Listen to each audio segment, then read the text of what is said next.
Chapter 409. Seen by Hua Fairy leisurely walking towards them as well as Yan Zixia next to her, Yan Wuchen excitedly walked forward calling out, "Madam, Zixia, stop!" Dongfang Chang'ao shouted and pointed the spear in his hand at Yan Wuchen, stopping him a few meters away. "Dongfang Chang'ao, you dare to stop my family from reuniting? Today I will take your head to vent my anger." Yan Wuchen shouted. A green light shot out from his inventory bag with a "xiu" sound. It shot towards Dongfang Chang'ao like lightning. Dongfang Chang'ao's expression darkened, quickly raised his spear with both hands, but as soon as the tip of the spear was covered in golden light, a black light shot out even faster. With a ping sound, it knocked the green light away. One black and one green quickly returned. Dongfang Chang'ao held his spear to protect himself, glancing to his side, only to see a 1-meter-long crescent-shaped black magic weapon floating in front of Qiu Weiyuan, slowly rotating in the air. The curved blade had a black glow, spirit energy and killing intent coexisting. It was clearly a top-notch magic weapon. Yan Wu Gui caught the emerald flying sword, staring at the crescent-shaped magic weapon in front of Qiu Weiyuan, shouting in shock, "Black Moon Pagoda! Qiu Weiyuan, how did it end up in your hands?" When everyone saw Qiu Weiyuan's magic weapon, they all felt it was a bit strange, but when they heard Yan Wu Gui's words they were also shocked. A few hundred years ago, when the sect leader of 10,000 demons Yan Wu Chen dominated the world, he had a high-tier magic weapon that struck fear into the hearts of the cultivators. Wasn't it called the Black Moon Pagoda? That was a peerless weapon at that time. Countless cultivators died under Yan Wu Chen's Black Moon Pagoda. Ever since the leader of 10,000 demons retired, no one in the cultivation world has seen it again. Who would have thought that it would appear in Qiu Weiyuan's hands today? It was the first time for Dongfang Chang'ao to see any of the Chinese cultivators present. Dongfang Chang'ao looked at Qiu Weiyuan in surprise. Why did Yan Wuchen give him his personal treasure? Yan Bugui's expression was a little sluggish. Behind him, the old man in embroidered robes and the old man in linen robes also looked at each other. Although they were foreign cultivators, they had also heard of the fearsome name of the Black Moon Pagoda. Black Moon Pagoda? What kind of treasure is it? Yu Qianqiu looked at the gadget and turned to look at the Enchantress of 100 Charms. He was not very experienced and had never heard of such a thing. The Allure Beauty understood what he meant. Her expression turned solemn as she transmitted her voice. The Black Moon Pagoda is said to be the most lethal weapon of the Devil Dao. Its exact origin is unknown, but it seems that Yan Wuchen's father obtained it by chance. After it fell into Yan Wuchen's hands, it became infamous in the cultivation world. Back then there was a saying, "Under the pagoda, all are dead souls." It was said that no one who fought with Yan Wuchen could survive under his Black Moon Pagoda. This shows how powerful this treasure is. Tisk tsk. What a great treasure. Yu Qianqiu looked at Qiu Weiyuan again. He couldn't help but think of the day when Yan Wuchen didn't give him any face and slapped Qiu Weiyuan in front of everyone. At that time Qiu Weiyuan was as obedient as a child. Who would have thought that after suffering in front of everyone, he would receive such a great benefit? He then looked at the mother and daughter. Yan Zixia was biting her lips, staring at her father without saying a word. Bai Hua Fairy was even more indifferent as she looked at the distance. She didn't say a word. No one knew what she was thinking behind her calm face. This family is a bit interesting. They even dragged me into this. What the hell? Yu Qianqiu shook his head and smiled bitterly. Eldest brother, you didn't see wrong. This is Master's personal treasure, the Black Moon Pagoda. Qiu Weiyuan bowed sincerely towards the direction of the 10,000 demons. Weiyuan was adopted by Master when I was young. He personally taught me and treated me like his own son. I have always treated Master as a strict father. However, Weiyuan's talent is limited. Master has always favored me. First, he gave me the 4 generals of the demon family. Then he gave me his personal treasure, the Black Moon Pagoda. Qiu Weiyuan cannot repay Master's kindness even if he dies 10,000 times. Shut up. Yan Bugui shouted. His face was twisted. The Yan family's descendants have not died yet. This Black Moon Pagoda is not the treasure of the 10,000 demons. It is our Yan family's inherited treasure. How can we give it to an outsider? Give it back. He was really asking for it without any hesitation. Qiu Weiyuan shook his head. Eldest brother, Master already knew that you would say something like this. He told me to pass on a message to you when I see you again. Hearing that his father had something to tell him, Yan Bugui's eyes flickered. What message? This is what Master said. Eldest senior brother, listen carefully. Qiu Weiyuan smiled bitterly. He said slowly, I originally had a son and a foster son. My son betrayed the 10,000 demons. He abandoned the Yen family's painstaking efforts and gave the 4 generals of the demon family to my foster son. My son betrayed the cultivation world of Wuxia and gave the Yen family's inherited treasure to my foster son. Unfilial son. Are you ashamed? Since you have the ability to betray us again and again, you should have the ability to fight for your own things. The Yen family's things do not belong to you. Don't ask for it shamelessly. Wuyan, if he dares to ask for it from you, tell him everything I said. Let's see if he can face the ancestors of the Yen family. Yen Bugui felt like he was struck by lightning. He looked at Qiu Wuyuan with a pale face. He knew that Qiu Wuyuan would not lie in front of everyone. These words were undoubtedly from his father. Qiu Wuyuan said helplessly, "Eldest brother, these are Master's original words. I didn't change a single word." Palace Master Yan, don't lose your composure. With Palace Master Yan's spirit, the 10,000 demons can only restrain you. How can you fulfill your ambitions? When you control the entire cultivation world of Wuxia in the future, who would dare to say a word against you? The old man in brocade robe chuckled. He looked at the old man in linen robe beside him. This time, Yen Bugui returned to the 100 Flowers Valley. Although it was because he missed his wife and daughter, there were 2 people behind it. The headquarters of the Cultivation Alliance was empty. If they took the opportunity to launch a sneak attack, even if they could not cause great losses to the cultivation world of Wuxia, they could still greatly damage their morale and bring invisible benefits to the battle ahead. Otherwise, who would have nothing better to do and come all the way here to fight for his wife? They were not really his subordinates. The 2 of them looked at the increasing number of cultivators from Wuxia and smiled. One disagreement would be the beginning of a massacre. The more casualties they caused, the more they could damage the morale of the Cultivation Alliance, and the more advantageous it would be for the battle ahead. Shut up. Qiu Wuyuan shouted at the old man in brocade robe. My eldest brother's current situation was instigated by you too. You have the ambition of wolves and evil intentions. How dare you speak so arrogantly here? The old man in brocade robe raised his eyebrows and chuckled. I'm not your eldest brother. If you talk too much, you might lose the Black Moon Pagoda and your head. I'll give face to Palace Master Yen for now. I hope you won't say anything to anger me again. Otherwise, don't blame me for being rude. How dare you? Dongfang Chang'ao shouted, holding his spear in one hand and standing next to Qiu Wuyuan. The 2 of them exchanged glances. Although they've been enemies for many years, they have a tacit understanding. They've already given up on the righteous and demonic paths and are ready to fight side by side. Since you don't know what's good for you, then I won't be polite. The old man in brocade robe smirked. His hands came out from behind his back. He finally had an excuse to act. Chang'ao Wuyuan, stand down. A slightly dignified female voice was heard. Dongfang Chang'ao and Qiu Wuyuan turned around, only to see the beautiful Baihua fairy was already walking towards them. The 2 of them were a bit surprised, exchanged glances, but didn't say anything. They only slightly bowed and stood on her left and right, on high alert to prevent any mishaps. Baihua fairy coldly stared at the old man in brocade robe, her tone frigid. Who are you, daring to provoke my Baihua palace? Are you trying to bully us mother and daughter because our Baihua palace doesn't have a man to lead it? Her man is right in front of her, yet she still dares to say such words. Yu Qianqiu, who was hiding in the shadows, shook his head. Not only is this woman beautiful, but she's also very smart. No wonder Baihua palace isn't led by Yen Bugui, but by her. Her words are so sharp that they cut straight to the heart. Fuck. You want me to protect her? I think it's more like she's protecting me. Ma Jiugu is going in the opposite direction. Sure enough, when the old man saw Baihua fairy's beauty, his eyes filled with admiration, was stunned, speechless. He immediately turned around to look at the pale-faced Yen Bugui. This woman's words are trying to drive a wedge between them. If I argue with her, Yen Bugui might turn against me. Although I'm not afraid of turning against him, now's not the time to do so. I still need his cooperation. The brocade-robed old man remembered that Man Hu and his fellow brothers must have taken some kind of wrong medicine.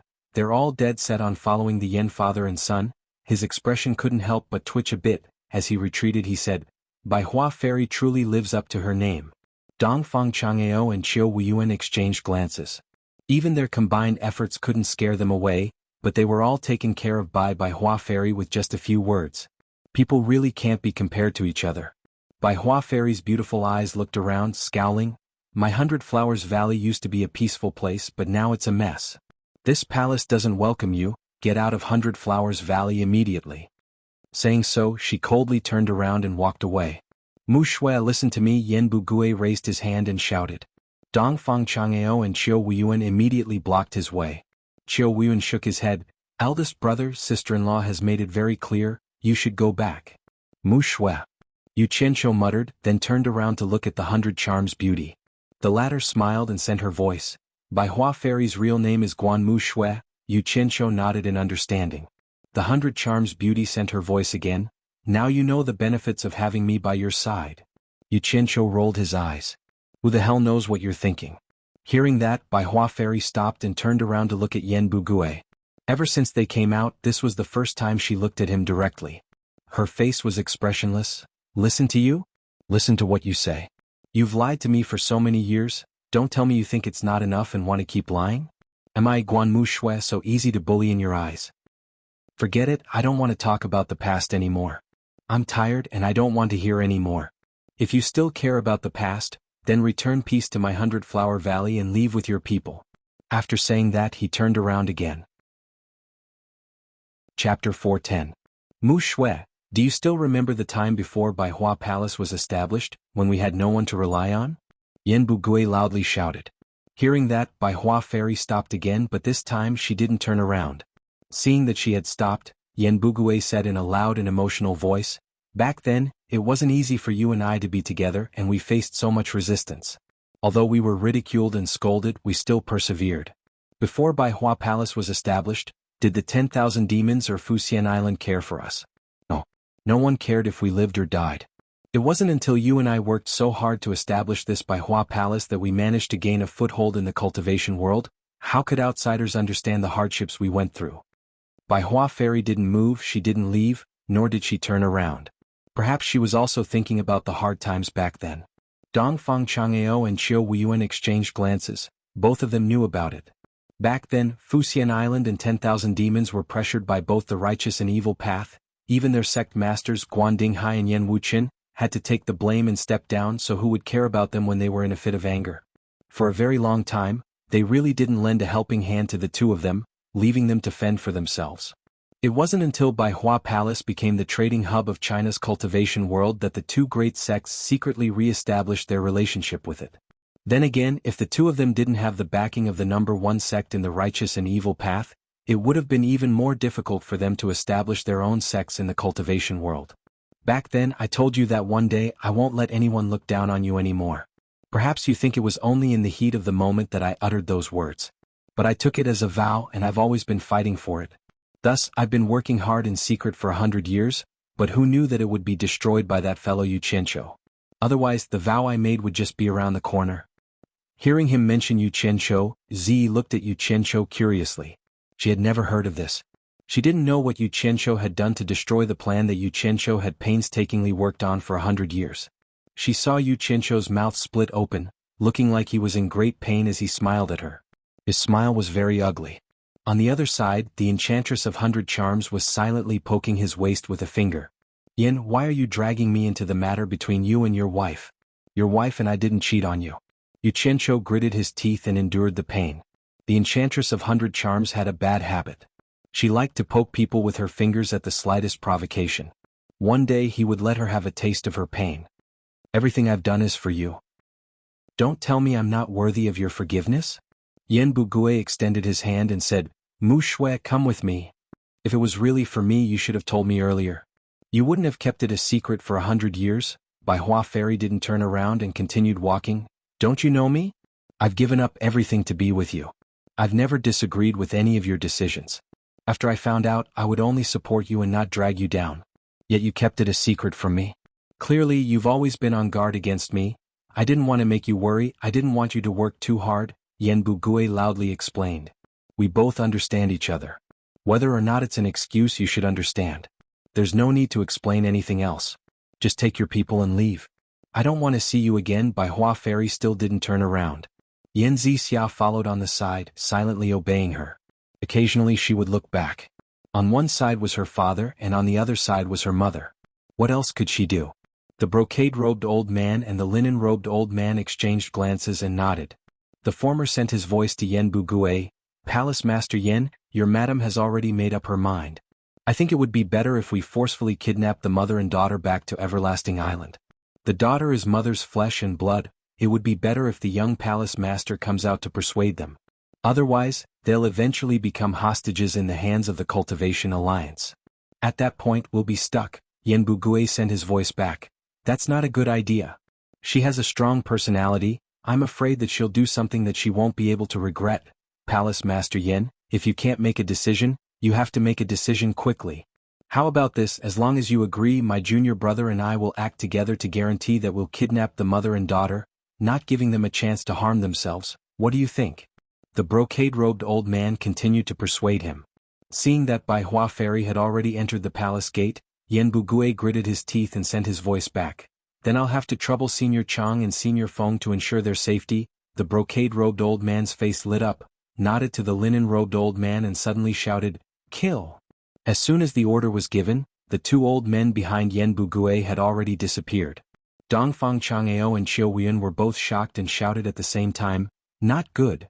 The two of them quickly flew back into Bai Hua Palace, but compared to a Tribulation Realm late-stage cultivator's teleportation, their speed was too slow. Bai Hua Fairy probably didn't think that Yenbugui would order people to use force on her. Hearing the commotion behind her, before she could even react, the acupuncture point on her back was instantly struck.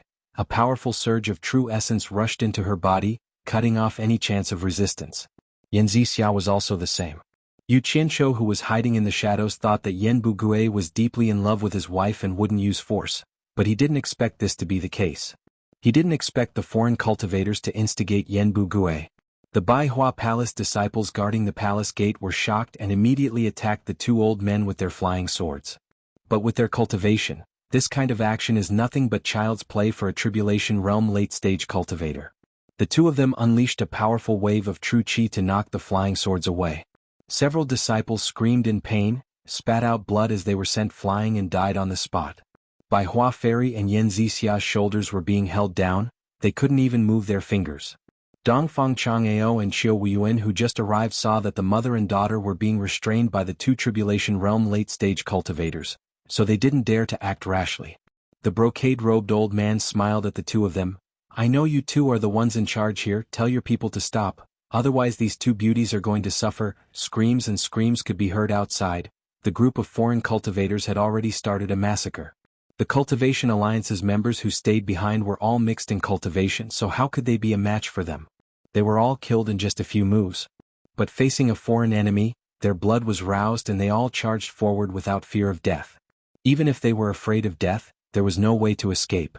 If they ran away from this battle, there would probably be no place for them in the world. Blood was boiling everywhere. In the blink of an eye, many people had already given up their lives.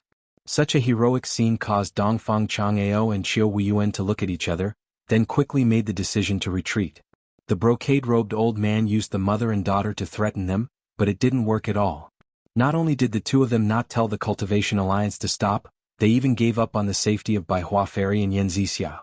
Their anger turned into endless killing intent as they returned to the battlefield with all their might. "Ah!" Dongfang Chang'eo shouted angrily as he thrust his spear forward. Below, a foreign Tribulation Realm early-stage cultivator, who had just used a flying sword to take the lives of two people, sneered and was about to summon his sword to kill again. Suddenly he heard a loud roar from the sky. When he looked up, a golden spear had directly knocked away his flying sword and was heading towards him. He was scared out of his wits and hurriedly tried to escape. But how could Dongfang Chang'eo let him go? Relying on his superior speed, he raised his spear and cut him in half, sending his head flying. Dongfang Chang'eo didn't stop. He turned around with his spear and looked for another person to fight. On the other side, Qiu Weiyun was even more ferocious than Dongfang Chang'eo. The Black Moon Pagoda danced around his body like a ghost, following him wherever he went. Every time he attacked, he would destroy the opponent's magic tools or magic treasures. Then the Black Moon Pagoda moved like a phantom, reaping the opponent's life with lightning speed.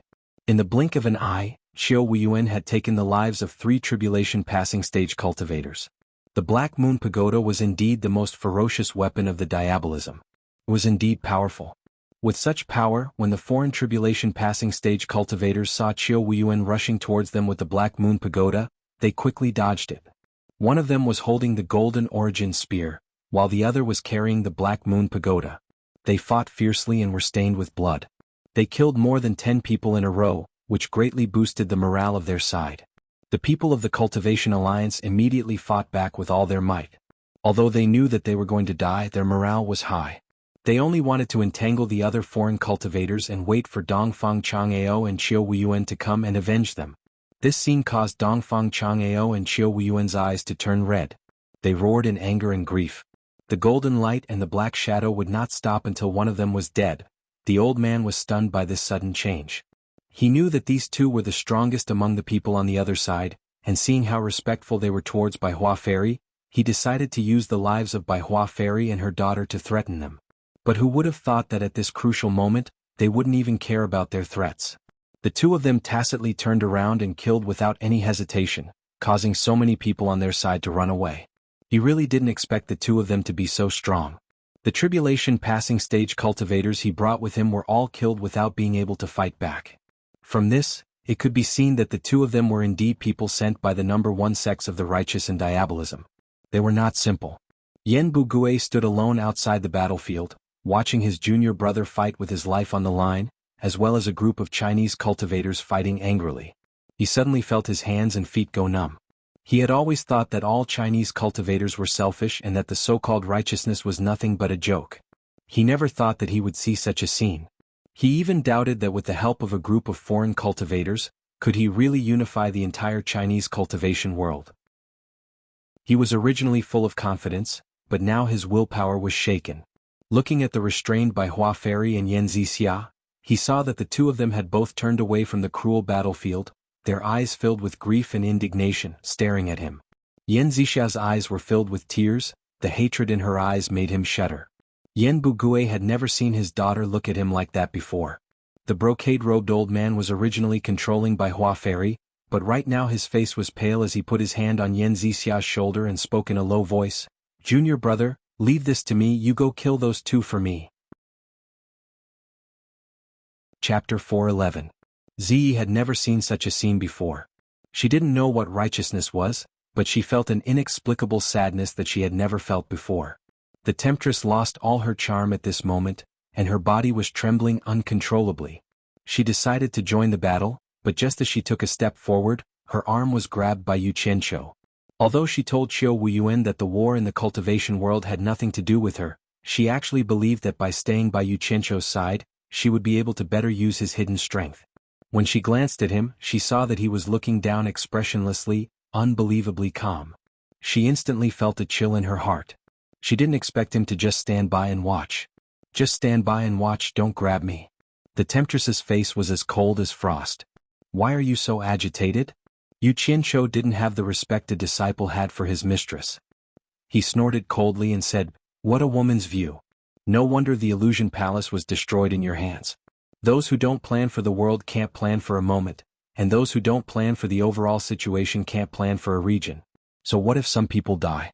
Don't tell me that you, the master of a palace, don't know the principle of mercy not leading an army? I'm here, why are you panicking?" Ziyi didn't know so many principles, but she looked at the temptress in deep thought. In fact, she didn't know what to do in such a situation. She felt that Yu Qianqiu was right to say such nice words. The temptress was stunned. She didn't expect that Yu Qianqiu would dare to use the manly way on her. But strangely she felt that it was very useful. She looked at her arm that was being grabbed by him, and the frost on her face disappeared. She thought, as long as you don't just stand by and watch. Yu Qianqiu had been paying attention to what was happening below. When he saw that the old man in linen had handed over control of Yan Zixia to the old man in embroidered robes, he quickly glanced at Dongfang Chang'eo and Qiu Wuyuan. His eyes narrowed and he pointed at the old man in linen robes. "Z, keep an eye on him. If he dares to make a move, stop him immediately and kill him without mercy." Z nodded heavily and said, "N." Then a piece of purple-black bamboo appeared in her hand. Hearing this, the enchantress of 100 Charm immediately felt much more at ease. Sure enough, as soon as the old man in linen handed over the man, he shot towards Qiu Wuyuan. Z teleported and disappeared almost at the same time. Qiu Wuyuan, who was in the midst of fighting, was shocked when he heard the sound of something flying towards him. He knew that a top-notch expert had arrived. Taking the opportunity to look back, he felt that something was wrong. There was a world of difference between an expert in the final phase of the tribulation stage and a cultivator in the middle phase of the tribulation stage. Although he had the Black Moon Pagoda, he was not arrogant enough to fight against an expert in the final phase of the tribulation stage. On the other side, Dongfang Chang'eo also shouted a warning, "Be careful, Qiu Weiyuan." He also brandished his spear and rushed over to lend a hand. Otherwise, if Qiu Weiyuan was defeated, he would not be able to save Qiu Weiyuan alone. However, his opponent also understood that once the old man in linen robes dealt with Qiu Weiyuan, his next target would definitely be Dongfang Chang'eo. Immediately, 3 foreign cultivators rushed over and formed a triangle to hold Dongfang Chang'eo back. They did not aim to defeat him, they just needed to hold him back. Before the old man in linen robes arrived, a silver light had already left his hand and shot towards Qiu Weiyuan with a strong current of air. Its speed and power were hard to predict, but Qiu Weiyuan was also being held back and could not get away. His eyes were filled with grief and indignation, and he was about to make his last attack. "Elder Qiu, run!" A group of weak Wuxia cultivators rushed over in a frenzy, attacking the foreign cultivators who were trapping Qiu Weiyuan without any regard for their lives. There were even several cultivators who soared into the sky, wanting to risk their lives to block the old man in linen robes. However, they were struck by a casual palm strike from the old man, and the tyrannical force immediately smashed their flesh and blood into pieces. None of them were spared.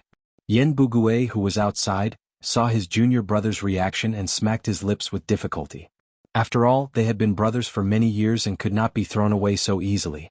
However, since things had already come to this, there was no turning back. "Fight!" Suddenly, a beautiful woman's shout was heard. A black shadow shot over and directly hit the silver light released by the old man in linen robes away, immediately saving Qiu Weiyuan from danger. Ziyi appeared out of thin air and recalled the purplish-black bamboo. She shouted again, "Fight!" The black shadow shot towards the old man in linen robes again. A strong current of air broke through the air and the old man was shocked. He shook his arms and summoned the silver light. Together, they soared into the sky and barely avoided the black shadow.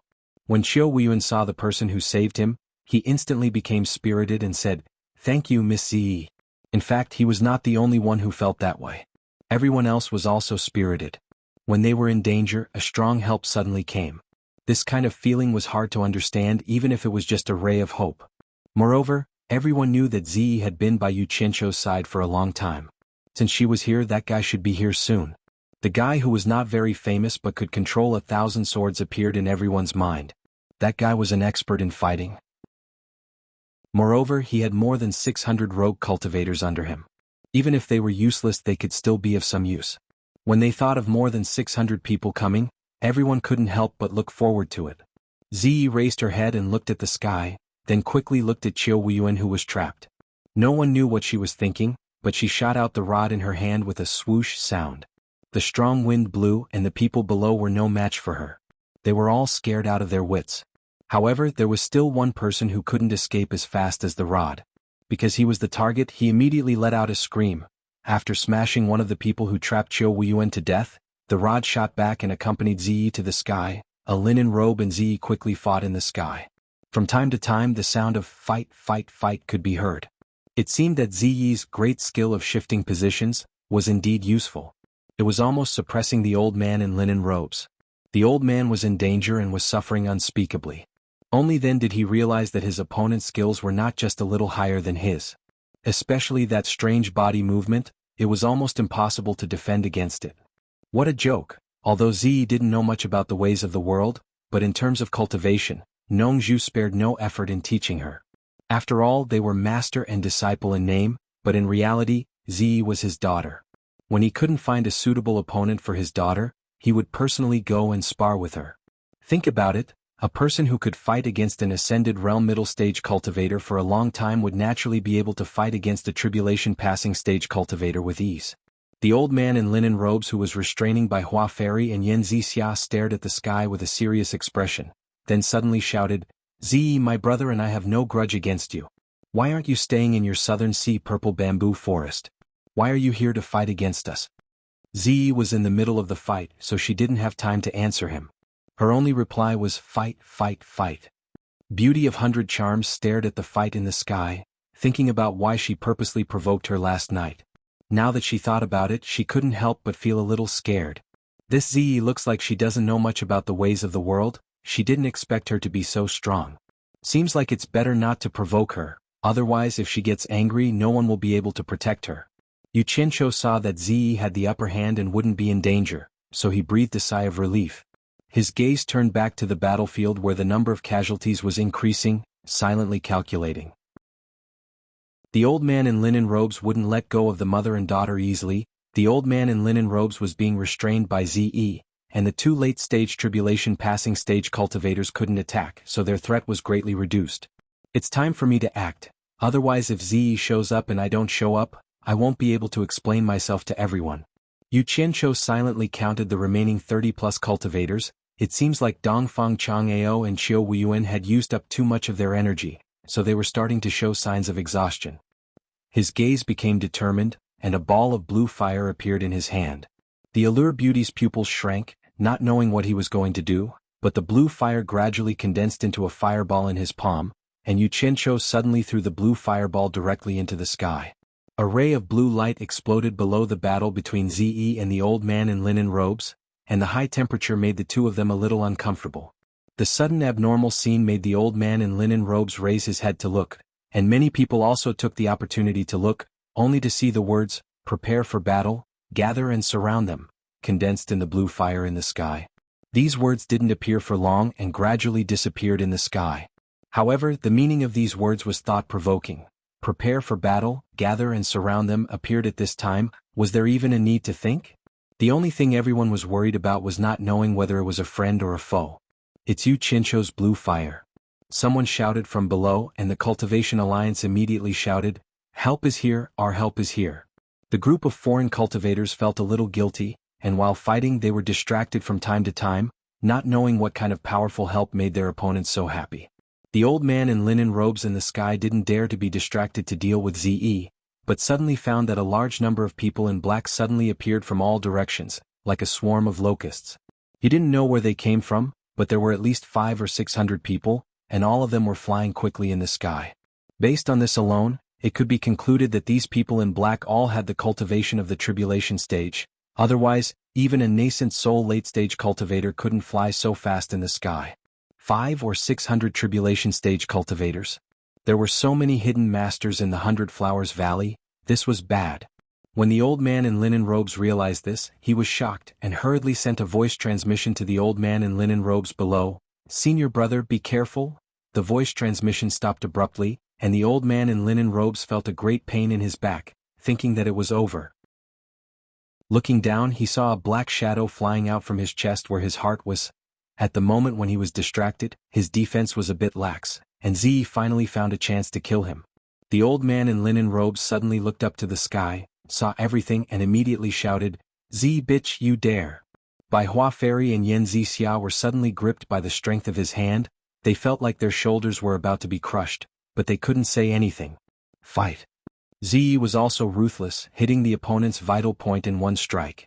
Seeing the opponent falling down, she still wasn't willing to give up, so she called back the bamboo with a strong gust of wind, directly smashing the head of the half-dead person into nothingness. Sure enough, she carried out Yu Qianqiu's kill without mercy to the end. Chapter 412. The purplish-black bamboo shook off the dirt on its body in the air, then flew back to Ziyi's hand. The old man in embroidered robes bellowed, "Slut."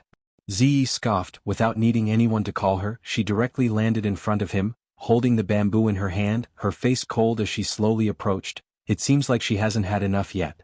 Yu Qianqiu silently felt bad. This little girl is a one-track mind. She only worships old man Bai's ruthlessness, so she doesn't care about the lives of Bai Hua Fairy and her daughter. So he hurriedly told 100 Charms Enchantress, "Send your voice to her, tell her not to act rashly, be careful that they don't hurt the mother and daughter." 100 Charms Beauty understood the severity of the situation and quickly sent her voice. Ziyi glanced over, then stayed in front of the old man without moving. Seeing his junior brother die, the old man originally wanted to leave the mother and daughter behind to take revenge, but seeing Ziyi coming over, he immediately remembered that he's no match for her, so he held the mother and daughter tightly in his hands and spoke in a low voice. "If you dare act recklessly, I'll make the mother and daughter die in front of you first." Ziyi didn't say anything, only stood there and stared at him, giving him a lot of pressure. The black-clothed people landed from all directions, surrounding the entire battlefield. Each of them had a murderous look on their faces, ready to attack as soon as the order is given. The old man and Yen Bugui looked around, both shocked. These people definitely aren't their people. It's Yu Qianzhou's rogue cultivators. The Cultivation Alliance's side cheered. They confirmed their identities from the rogue cultivator on their chests. Aren't they the rogue cultivators that Yu Qianzhou brought here? But then they noticed something was wrong. Their aura is completely different from the previous rogue cultivators. Originally, they didn't stand in a proper manner, and even if they were to stand together, they wouldn't be able to form a team. However, as these people stood there casually, a sharp aura that was ready to be unleashed was obvious.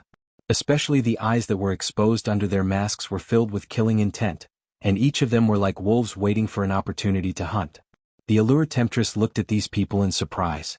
Although she could see the words rogue cultivators on their chest, she thought more about it. The heroes who robbed them were all masked and dressed in black. Could it be them?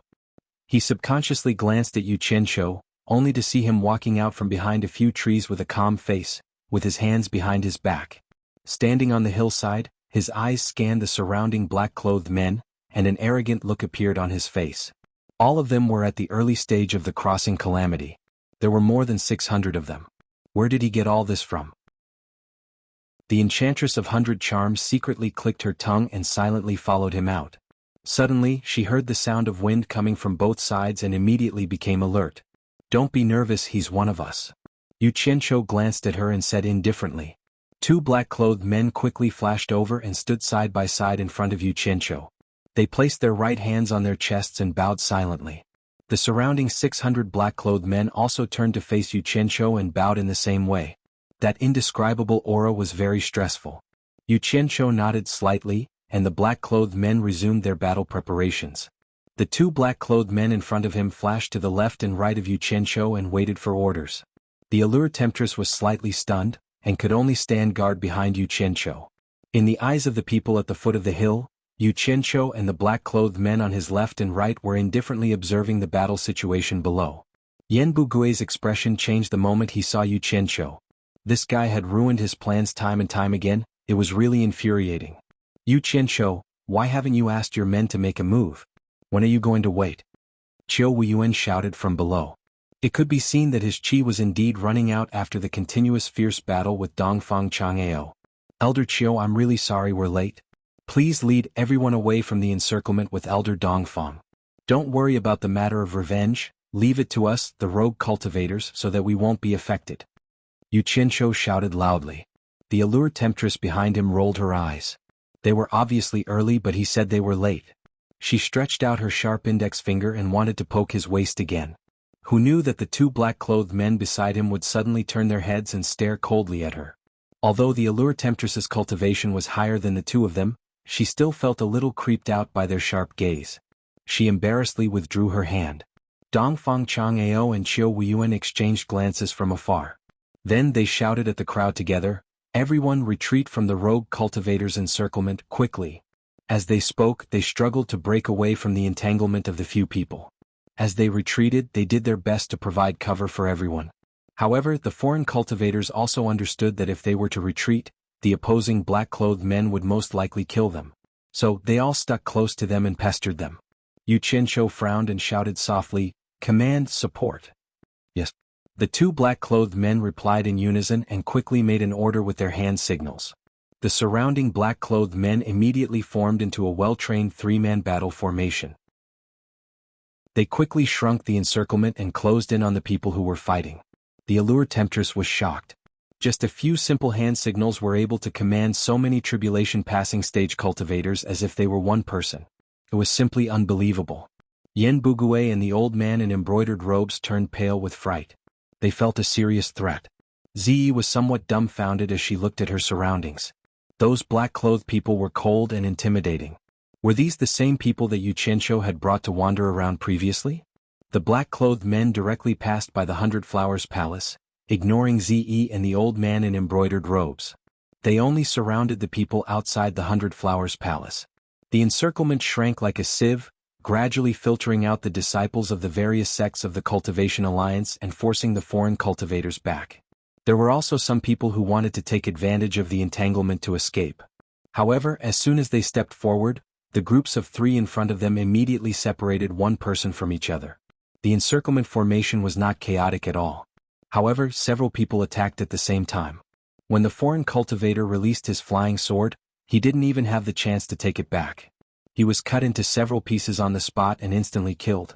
Occasionally there were a few who wanted to fly into the sky and escape, but they all met the same fate. The power displayed by the combined attack immediately shocked everyone present. The people that Yen Bugui brought with him no longer dared to test their sharpness and were all forced to retreat. All of the surviving Cultivation Alliance cultivators were finally able to safely retreat. In front of the 100 Flowers Palace, within a radius of 100 meters, more than 30 foreign cultivators were surrounded in panic, not knowing what would happen next. As soon as Dongfang Chang'ao and Qiu Weiyuan came out, they immediately flew to Yu Qianzhou's side. When they saw the 2 black-clothed men beside him, they sized them up curiously. Qiu Weiyuan said in surprise, "Yu Qianzhou, are they those rogue cultivators?" Yu Qianzhou looked at the 2 people who were covered in blood and said with a smile, "If it's not them, where would I come from?" As he said this, he pointed at Yen Bugui and ordered his men, "Capture this person alive. I want to exchange him for hostages. Leave no one alive. Kill." The 2 of them quickly gave the order, and the encirclement formation changed again, becoming a small team of 10 people. Half of them quickly rushed into the encirclement, and the other half quickly closed the encirclement again. A strangulation battle with an absolute advantage was displayed in front of the surviving members of the Cultivation Alliance, and it really shocked everyone. The opponent almost only had one chance to attack. Once the magic weapons or magic treasures in their hands were used, they would never be able to return, and they themselves would become a lamb waiting to be slaughtered. Facing more than 300 cultivators at the Crossing Calamity stage, more than 30 cultivators at the Crossing Calamity stage were quickly separated. Facing a group attack alone and the opponent's cooperation was seamless, one could imagine the outcome. It was a battle without any suspense. The black-clothed and masked rogue cultivators killed all the opponents in a moment, at the cost of no casualties. Yen Bugui looked around in horror. He was really the only one left. He never dreamed that there were so many Crossing Calamity stage experts hiding in the 100 Flowers Valley. Fortunately, the opponent obviously didn't want to kill him. The brocade-clothed old man looked down with a pale face. Although he wasn't surrounded, the purple clothes in front of him made it difficult for him to escape.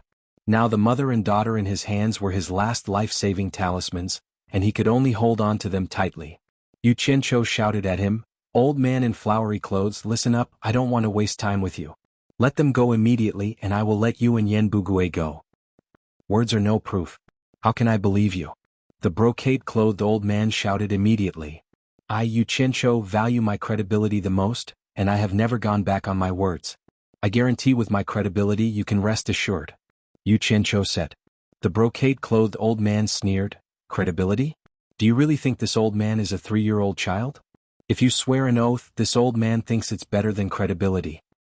You don't have the right to bargain with me. I said I will let you go, so of course I will keep my word." Yu Qianzhou coldly said, "I will count to 10 if you still don't let them go. Zi, bring me that old man's head." Then he stared at Yen Bugui and said in a low voice, "And don't let him live." "No." Dongfang Chang'ao and Qiu Weiyuan both shouted. Dongfang Chang'ao shook his head, "Yu Qianzhou, we can negotiate." Bai Hua Fairy had already closed her eyes, while Yen Zixia tearfully stared at Yu Qianzhou, but he ignored her. "I have never gone back on my words. If you have the guts, then save the mother and daughter right now," Yu Qianzhou coldly said to Dongfang Chang'ao, then turned around and began to count, 1, 2, 3, and his speed wasn't slow either. Zi slowly stepped forward. The brocade-clothed old man's face changed. He didn't think that she wouldn't even consider and forced him to make a decision, and in such a hurry. When he counted to 8, he finally shouted, "Wait. If you have something to say, then say it. I don't have the patience." Yu Qianzhou coldly snorted and continued to count, 9. "I agree." The brocade-clothed old man shouted, "I hope you can keep your promise." He really didn't have a choice. Even if he killed the mother and daughter and left Yen Bugui to escape from Zi, such a big matter would eventually reach Yen Zhuixing's ears. It's impossible to hide it. With Yen Zhuixing's relationship with Man Hu and the others, sooner or later they won't let him go. He might as well take a gamble as long as he can escape. Even letting the mother and daughter go is the same. At least he can explain it to Yen Zhuixing. What if they keep their promise? That's even better. Hearing that, Dongfang Chang'ao and Qiu Wuyuan's hearts that were already in their throats finally calmed down. It's good that you agree. In this world you can doubt anything, but Yu Qianqiu's character, you definitely don't need to doubt it, it's always been tested. Yu Qianqiu nodded and casually said. Chapter 413. Everyone's eyes were focused on the old man, cautiously waiting for his next move. No one noticed, unknowingly, Yu Qianqiu has become the leader of this place. In fact, this was also his goal. He could have acted earlier, that way the Cultivation Alliance wouldn't have to pay such a heavy price, but he waited until the Cultivation Alliance couldn't hold on any longer, when even the brave Dongfang Chang'ao and Qiu Wuyuan were at a disadvantage. Only then did he act. Although adding flowers to a brocade is good, it's not as good as sending charcoal in the snow to achieve his goal. After the Cultivation Alliance sacrificed hundreds of lives, he managed to turn the tide. Now he's the leader here, Dongfang Chang'ao and Qiu Wuyuan can't interfere. From today onwards, no one in the cultivation world can say that he, the hero, is the scum of the cultivation world. He's long since disliked this title. Now that Yan Bugue and the others have arrived, of course he has to take advantage of the situation. Since you dare to call me a scum of the cultivation world, then I'll make you pay with your blood to take back this title. From the moment he was watching the battle from the shadows, he already had this thought. Only when the situation was out of his expectations did he start to interfere. Although he agreed, the old man was still a bit hesitant, but in the end he still gritted his teeth and pushed by Hua Fairy and Yan Zixia away. Dongfang Chang'ao and Qiu Wuyuan quickly went to protect the mother and daughter. The old man looked at Yan Bugue, who was surrounded below, then shouted to Yu Qianqiu, "Yu Qianqiu, I've let them go, it's time to fulfill your promise. Your worries are unnecessary. I've already said that you can doubt anything, but you definitely don't need to doubt my character. I've always been a man of my words, I've never discounted them." Yu Qianqiu waved his hand. "Let them go." With that order, the black-clothed men surrounding Yan Bugue quickly moved away. The embroidered-robed old man immediately shouted, "Let's go." He immediately shot into the sky. Yan Bugue looked at Bai Hua Fairy and Yan Zixia with a complicated gaze, but didn't dare to stay any longer and also shot into the sky to chase after them. The two of them broke through the seal formation above the 100 Flowers Valley and quickly disappeared. "Retreat." Yu Qianqiu nodded.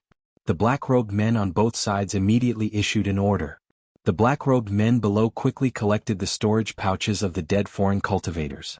Then they flew across the sky and disappeared into the surrounding mountains as if they had never appeared. Everyone was stunned. Could these people really be those rogue cultivators? Even when retreating, they didn't forget to scavenge some things. They really had the demeanor of those poor rogue cultivators. However, at least he still had some morals and didn't touch the belongings of the dead disciples of the various sections. Otherwise, it would really be difficult to recover them. Actually, it had nothing to do with morality. Yu Qianqiu knew that these second-rate disciples didn't have anything valuable on them. Why would they do something so shameful and cause trouble? On the other hand, the guests that came from afar probably had quite a bit of money on them, so he should take them back to check. Ziyi flashed back to Yu Qianqiu's side. Yu Qianqiu couldn't help but look at Yan Zixia's sorrowful eyes. He couldn't help but shake his head and smile bitterly, thinking, "Eldest miss, please don't blame me for being cruel just now. The crueler I am, the safer you and your mother will be, I hope you understand." At this time, the exhausted Bai Zizong's group of 4 ran over and bowed, saying, "Thank you, sir and Miss Ziyi, for saving our lives." Ziyi looked at the ragged clothes of the 4 people and frowned, but didn't say anything. "No need to thank me, it's what I should do." Yu Qianqiu nodded and smiled. He also noticed the 4 people just now. It seems that the shopkeepers and workers of the 4 great family shops were almost all killed in order to protect them. Luckily, they managed to save their lives. Otherwise a few people who shouldn't have died would have died in vain. "I have something to do, so I'll leave first. You guys talk." A green light flashed from his sleeve, and Yu Qianqiu stepped on his sword and left. The temptress didn't even know the 4 people, so what was there to talk about? Of course she followed them. Ziyi glanced at the 4 people. What was there to talk about? She only felt disgusted, so she sprung away.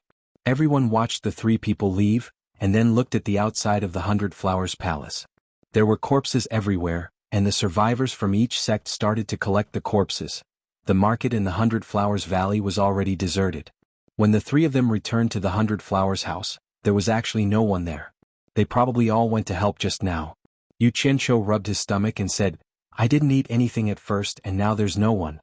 What bad luck. There should be ingredients in the kitchen." You guys go and rest first, I'll send them up later.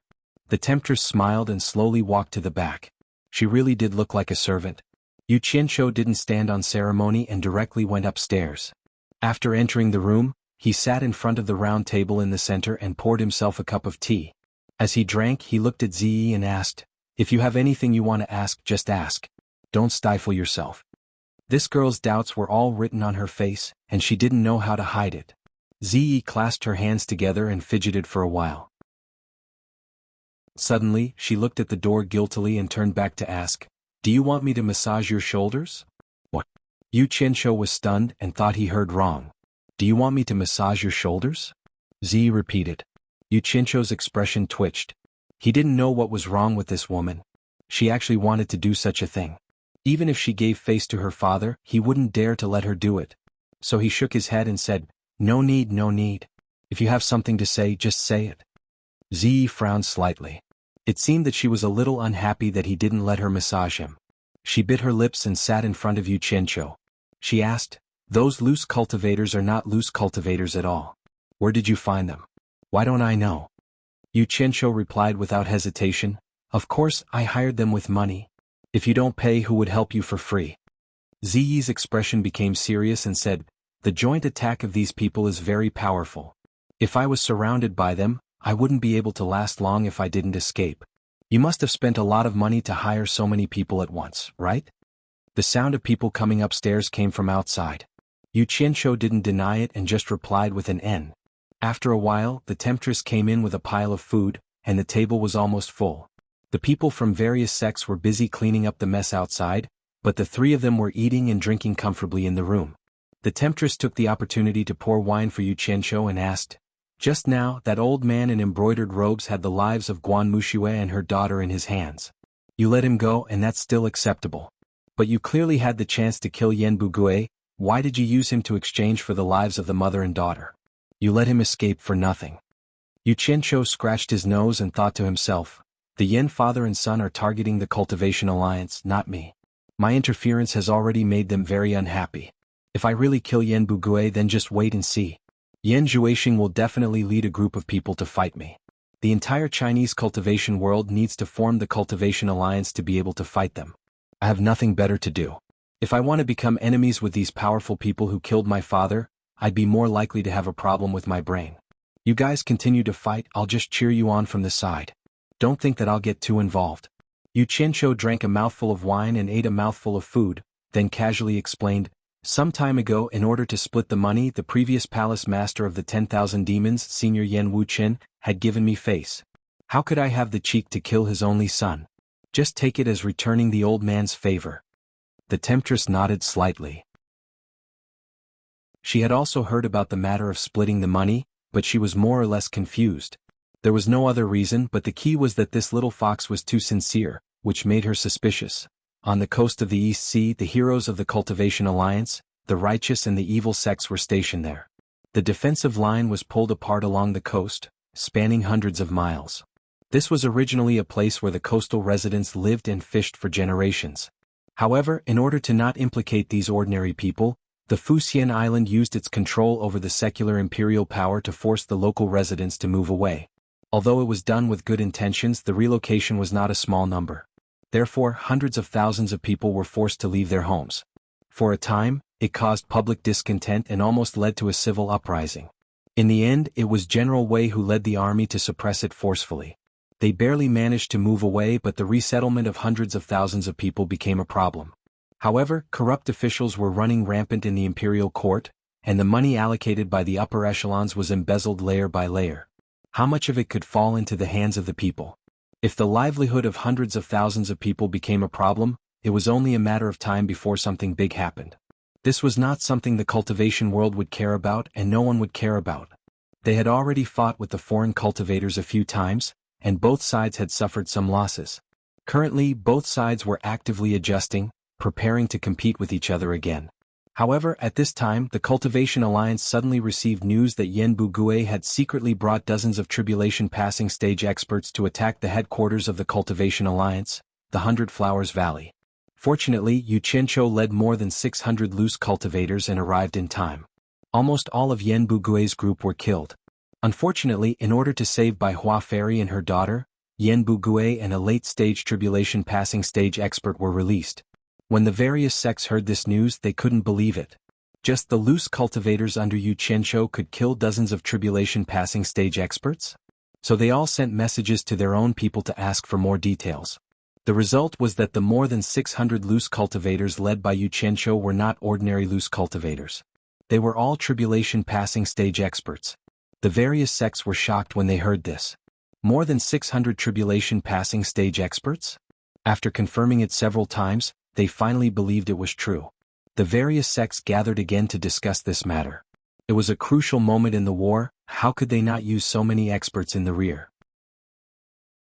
So the Luo sect suggested that no matter where those loose cultivators came from, Yu Qianqiu could leave 50 loose cultivators to continue defending the 100 Flowers Valley, and the remaining 500 loose cultivators would be transferred to the various sects to prepare for the war. This proposal was unanimously supported by the various sections. Everyone knew very well why they did this. No one could rest assured that Yu Qianqiu had such a strong force in his hands. Especially sects like the Luo sect who had a grudge against him, it was better to split them up as soon as possible. Of course, jealousy was also a practical reason. All the sects wanted to take a bite out of it. The news of the transfer was immediately sent back. When Dongfang Chang'ao and Qiu Wuyuan received the news, they looked at each other. Anyone with a brain would know what it meant, not to mention someone like Yu Qianqiu who didn't want to be at a disadvantage. Dongfang Chang'ao said in a low voice, "Brother Qiu, you and Yu Qianqiu have always been brothers. I think it's better for you to make the decision."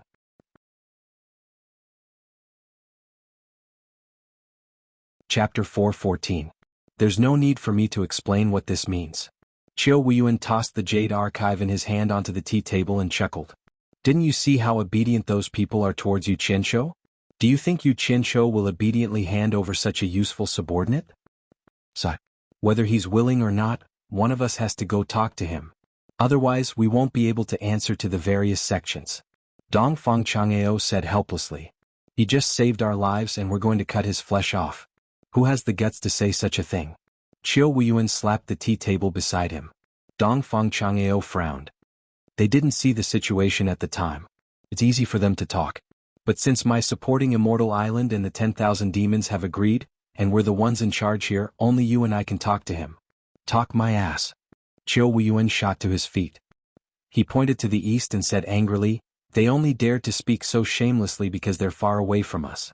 Believe it or not, if they were face to face, none of them would dare to say something like that to Yu Qianqiu's face. With that brat's virtue, no matter how high your cultivation base is, no matter who you are, he dares to kill you on the spot. Which sect would dare to fart like that? The decree of the 10,000 demons is also here. Would you dare to disobey it?" Dongfang Chang'ao asked. When Qiu Wuyuan heard that, he was so angry that he glared at him and sat down again. Dongfang Chang'ao stood up and sighed. "We can't waste our time here. Let's go. We'll go together. If we're going to lose face, we'll lose face together." Upstairs in the 100 Flowers house, Yu Qianqiu was pinching his chin and smiling coldly at the window. The moment the coast of the East Sea came out with the results of the discussion, Bai Shan had immediately sent a message to him and had the Bai clan's people inform him of the news. He waited there to see who in the Cultivation Alliance would tell him the good news. The Allure Enchantress, who was leaning on the side, frowned slightly. She was secretly the leader of the Pink sect, so she naturally knew the results of the discussion. Yu Qianqiu glanced at her and sneered, "None of you so-called sects are good people. If I had known earlier, I would have killed all the disciples of the various sects in the 100 Flowers Valley. A bunch of people who bite the hand that feeds them." The temptress rolled her eyes and said, "Why are you scolding me too? Most of the sects agree. How can a small pink sect like me stop it? Besides, are you really that easy to talk to? Will you hand him over?" Yu Qianqiu snorted coldly but didn't say anything. He thought to himself, "There's more to come, let's play slowly. Hey, let me ask you, what's the relationship between the 600 lone cultivators and the hero?" The Allure Enchantress smiled and leaned over, then poked his waist with her finger. Yu Qianqiu shook his head and said, "There's no relationship at all, don't think too much." Ziyi, who was sitting obediently at the side, widened her eyes and looked at the two of them. She could understand the first part of the conversation, but the more she listened, the more confused she became. Seeing the two of them being intimate with each other, An inexplicable feeling of jealousy arose in her heart. "They're here," Yu Qianqiu said as he looked at Dongfang Chang'ao and Qiu Wuyuan. The Allure Enchantress looked over, and the two people below also saw the two people at the window above. They looked at each other and walked into the 100 Flowers Valley in silence. Once the two of them entered the room, Yu Qianqiu waved his hand at them and said, "You don't have to say anything, I already know. For the sake of the big picture, I don't have any opinions, but to be honest, I can't make the decision for those lone cultivators. If you have anything to say it to them face to face. I won't get involved in case they say that I'm trying to ruin things. Let's go. Follow me to see them." The two of them were stunned, then they thought about it and realized that it was true. The people from the 4 major clans had probably told him before they did. But this was also good, to avoid awkwardness. Thus, the two of them didn't say a word and followed him out. However, they were cursing in their hearts. Is this guy that easy to talk to? Once they left the 100 Flowers Valley, they saw people bowing to Yu Qianqiu. After all, he saved everyone's lives. Yu Qianqiu smiled and waved his hand along the way. The group left the 100 Flowers Valley. Yu Qianqiu threw out a flying sword and stepped on it. The few of them landed in a remote valley. Looking around and not seeing anyone, Yu Qianqiu clapped his hands. Suddenly, someone shouted from a dark corner of the valley, "Who's there?" "The Heavenly King covers the Earth Tiger." Yu Qianqiu shook his head and said something that confused the few of them. Someone in the dark immediately replied, "The pagoda suppresses the river demon." The few of them immediately understood that it was a secret code. They were all shocked by such a classic secret code and looked at each other. A few figures shot over. They were the loose cultivators. Most of the black cloth covering their heads had been lifted up, revealing their noses and mouths. Their mouths were stained with a lot of mud, and they were chewing as if they were eating something. Dongfang Chang'ao and the others shifted their gazes to their hands. Some of them were holding wild sweet potatoes, while others were holding wild mountain spirits. Most of them had been bitten off. They were eating this, but they didn't seem to have been washed, so they just casually peeled the dirt and ate it. The few of them were confused and didn't know what was going on. However, Yu Qianqiu shook his head and sighed, "Brothers, I've let you down." Elder Dongfang of Supporting Celestial Island and Elder Qiu of 10,000 Demons have brought the decree of the Cultivation Alliance. Do as you wish, I won't say anything else. After that, he quietly walked to the side with his back facing the others. Let them down? What did this guy do? The few of them were even more confused. Dongfang Chang'ao and Qiu Wuyuan exchanged glances. Qiu Wuyuan took a step forward and coughed. "We've received a decree from the Cultivation Alliance. In order to deal with the foreign cultivators' provocation, we've decided to transfer 500 people from your group to support them. Prepare to depart today." The leader spat out the thing in his mouth and waved his hand at Qiu Wuyuan. "What bullsh** T decree? We're done, we're not going to do it anymore. When they took the money they didn't give us a share, but when they fought for their lives they thought of us.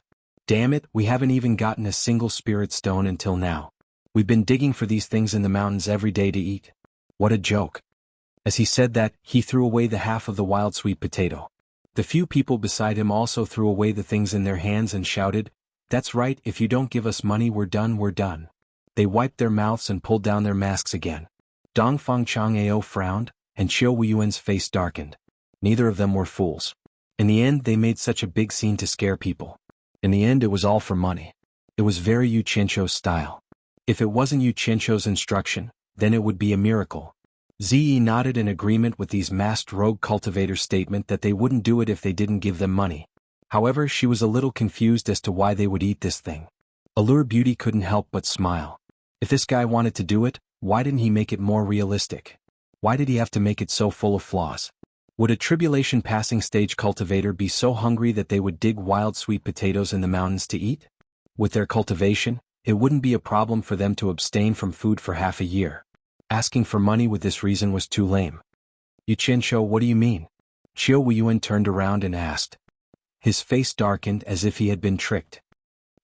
Yu Qianqiu snorted coldly. He thought to himself, "It's good that you understand. I'm just afraid that you don't, or you'll really think that I'm an idiot." He slowly turned around and said, "I don't mean anything. What they mean is their own, it has nothing to do with me." Dongfang Chang'ao patted Qiu Wuyuan's arm, signaling him to calm down. He walked out and said to the rogue cultivators, "We've already delivered the decree. If you have any requests, why don't you tell me? I'll pass it on to the Cultivation Alliance. Elder Dongfang is wise. The leader of the masked rogue cultivators cupped his fists and said, "We're all rogue cultivators. When the Cultivation Alliance doesn't need us, they don't even bother to look us in the eye. Now that we can use it, they want us to risk our lives for a so-called decree. What a good plan. We have the elderly and the young to take care of, and we don't have a sect to guarantee us. If we die, we'll lose everything. Now we only have one request, and that is to give us some settlement allowance. That way, even if we die, we can't say anything. We have the elderly and the young to take care of? Settlement allowance? Why does it sound like something from the secular world?" Dongfang Chang'eo was slightly stunned. He almost didn't understand what they meant, but he understood that they still wanted money. He took a deep breath and tried to remain calm. He said, "How much money do you want? You can tell me directly. I'll pass it on to the Cultivation Alliance.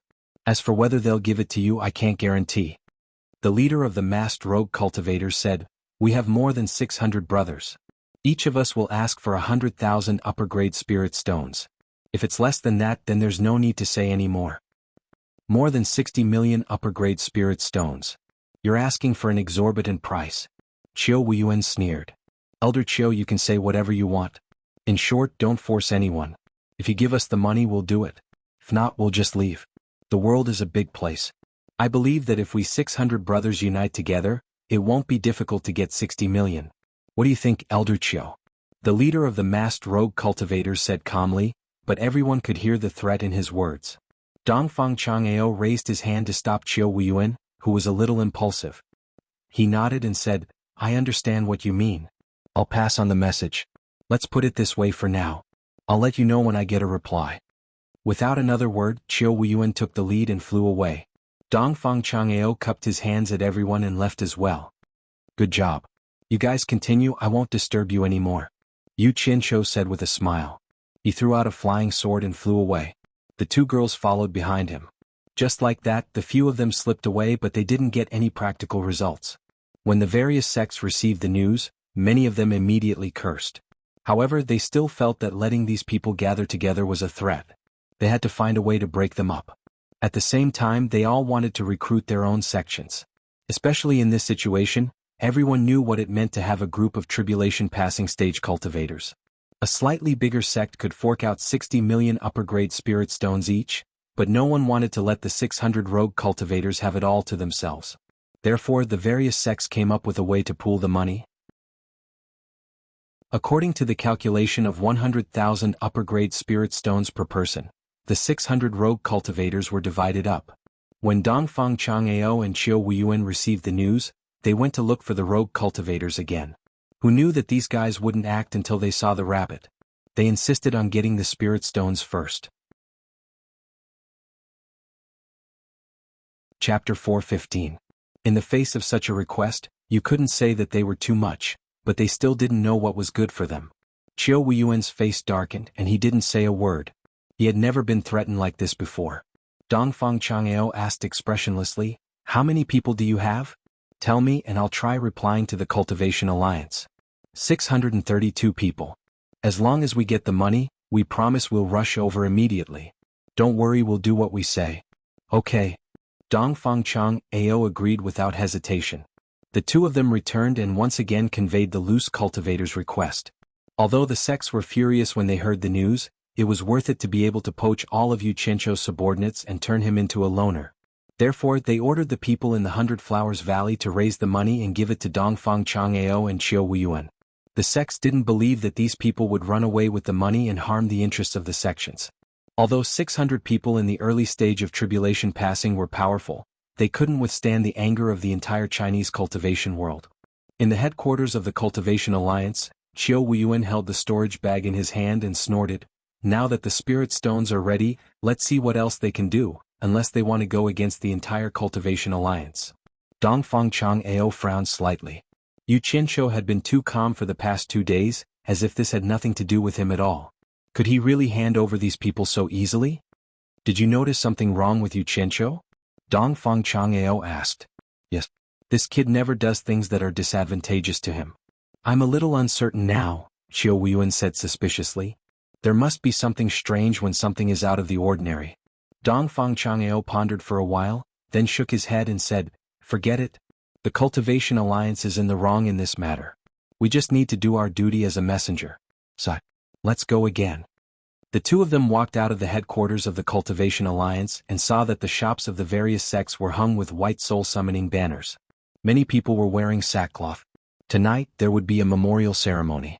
Naturally, it was to mourn the dead disciples of the various sections. Upon seeing this, both of their hearts sank.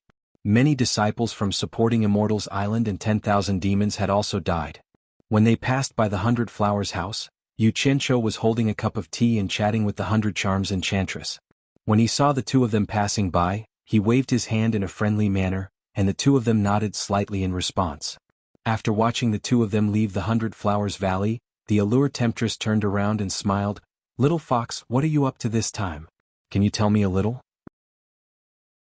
Yu Qianqiu shook his head innocently and sighed. "I'm obviously living a peaceful life here. Why do you think I'm up to no good?" "So, my heart was originally directed to the bright moon, but the bright moon shines on the ditch. Then I'll wait and see. I hope there won't be a day where I reveal my fox tail." The allure temptress giggled. Zi, who was at the side, sadly realized that she was a little unnecessary here. Outside the 100 Flowers Valley, Qiu Weiyuan frowned and said, "I'm a little curious. That allure temptress has been in hiding for so many years. How did she end up with Yu Qianqiu? You can go and ask her. See if you can find out the reason." Dongfang Chang'ao said and flew towards the place where the wandering cultivators were hiding. Qiu Weiyuan glared at him and followed. Ever since the battle, the two of them had become much more harmonious. They were still in the hidden and dark valley. The two of them looked around at the dark and damp environment. They really had to hand it to these people. They could actually hide here every day without moving. After the disgusting cut secret signal, the few people appeared again. Dongfang Chang'ao threw the storage bag in his hand to the leader of the wandering cultivators and said, 63,200,000 upper-grade spiritual stones, not a single one less. You guys take a look." The leader nodded and said, "All right.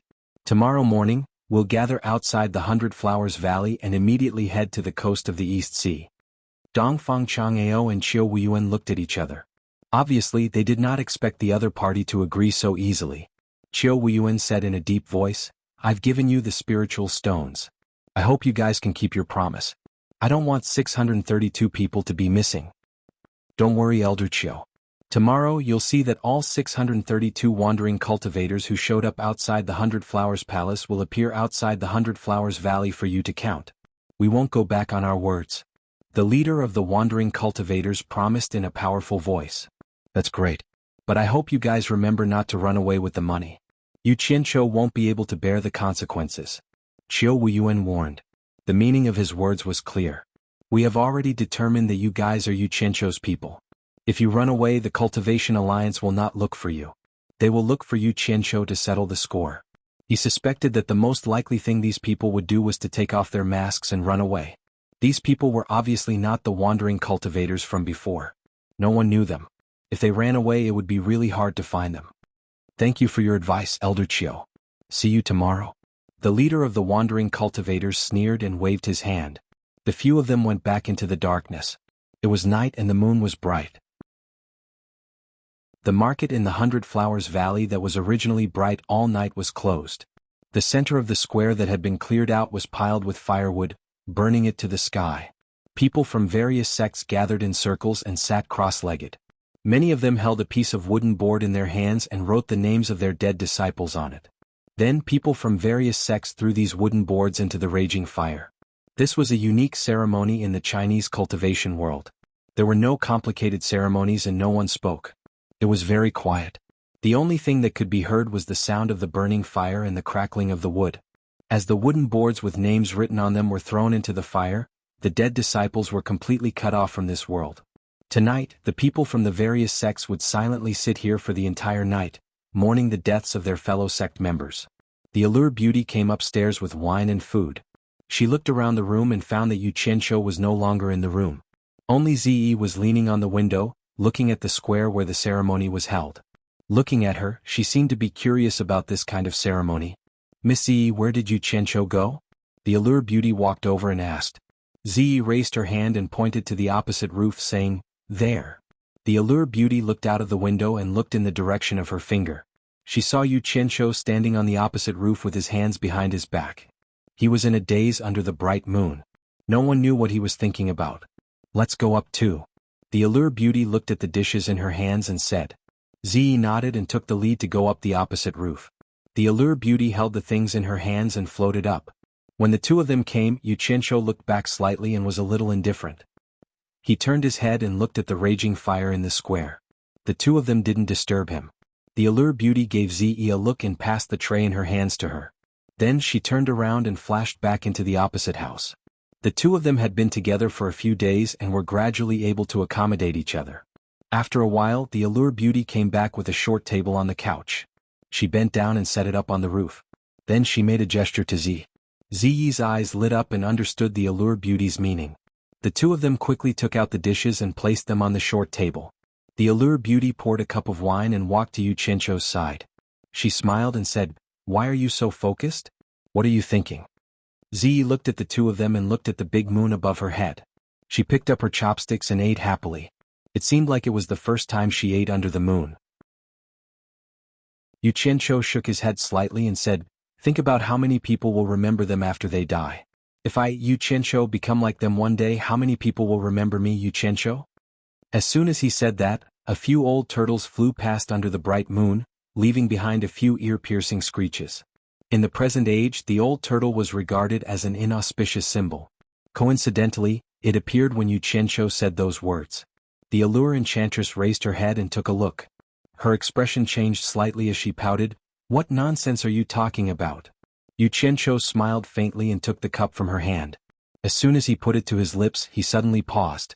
The allure beauty followed his gaze and saw that Bai Hua Fairy had personally led Bai Hua Palace's disciples to the square, blocking the gap formed by the sect's encirclement. "I heard that the 600 or so loose cultivators have really accepted the Cultivation Alliance's decree and will be heading to the Eastern Sea tomorrow. If Yan Bugui brings people to forcefully welcome Guan Muxue and her daughter, who can stop them with just the people here?"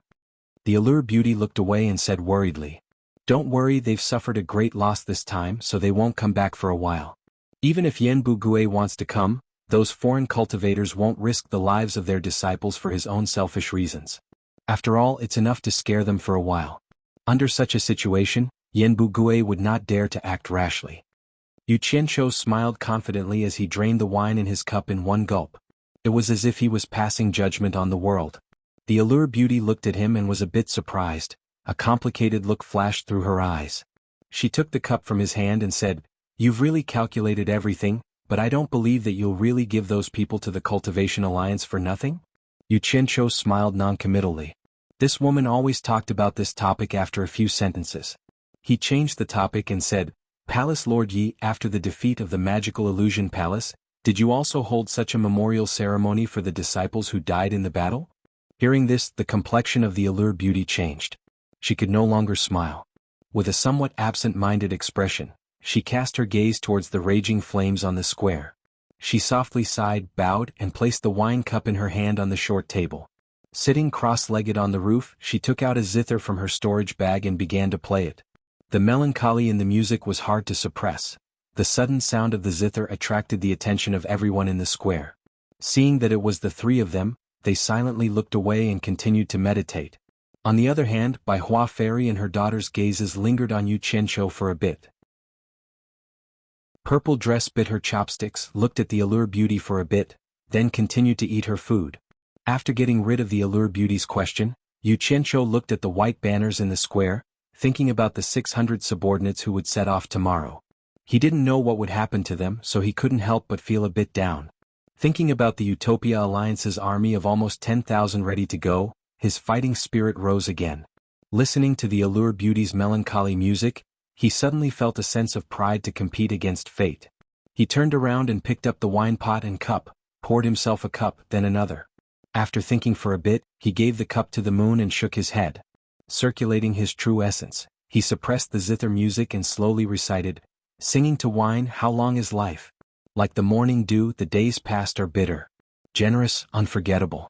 Only Du Kong can solve my worries. Indigo collar, my heart is long. But for my lord I have pondered until now." Every word was sent out clearly in the square, and everyone looked over in surprise. The recitation and melancholy music were supposed to be incompatible, but it produced another kind of beauty. They complemented each other and it was extremely wonderful. The allure beauty stopped playing in shock and looked at him in a daze. This man gave her a feeling that he was becoming more and more unfathomable. He usually looked like he wasn't serious, but he was actually very astute. It was already surprising that he could play the zither and compose music, but in the blink of an eye he could come up with such wonderful lyrics. It had to be said that he was a serious talent. Even if a talent like him wasn't in the cultivation world, he would definitely be famous in the secular world. Purple Dress stuck her chopsticks in her mouth again, staring at him with wide eyes. She also realized that she couldn't see through him anymore. The people below could not help but think, singing to wine, how long is there? Like the morning dew, the days past are bitter. Generous, unforgettable. Only Du Kong can solve my worries. But for my lord my heart is long. But for my lord I have pondered until now.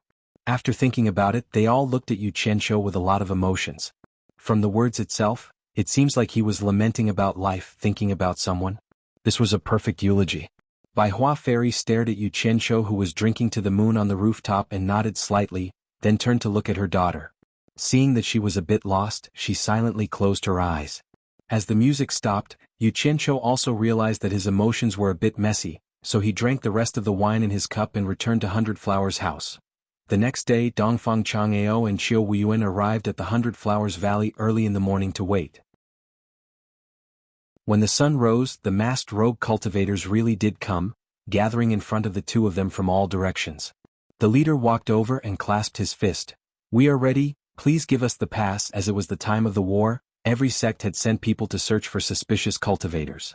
Without the pass of the Cultivation Alliance, it would be a bit troublesome. There might even be a misunderstanding. Dongfang Chang'ao and Qiu Wuyuan checked and nodded. Sure enough, they were all tribulation-passing realm early-stage cultivators. No one messed around.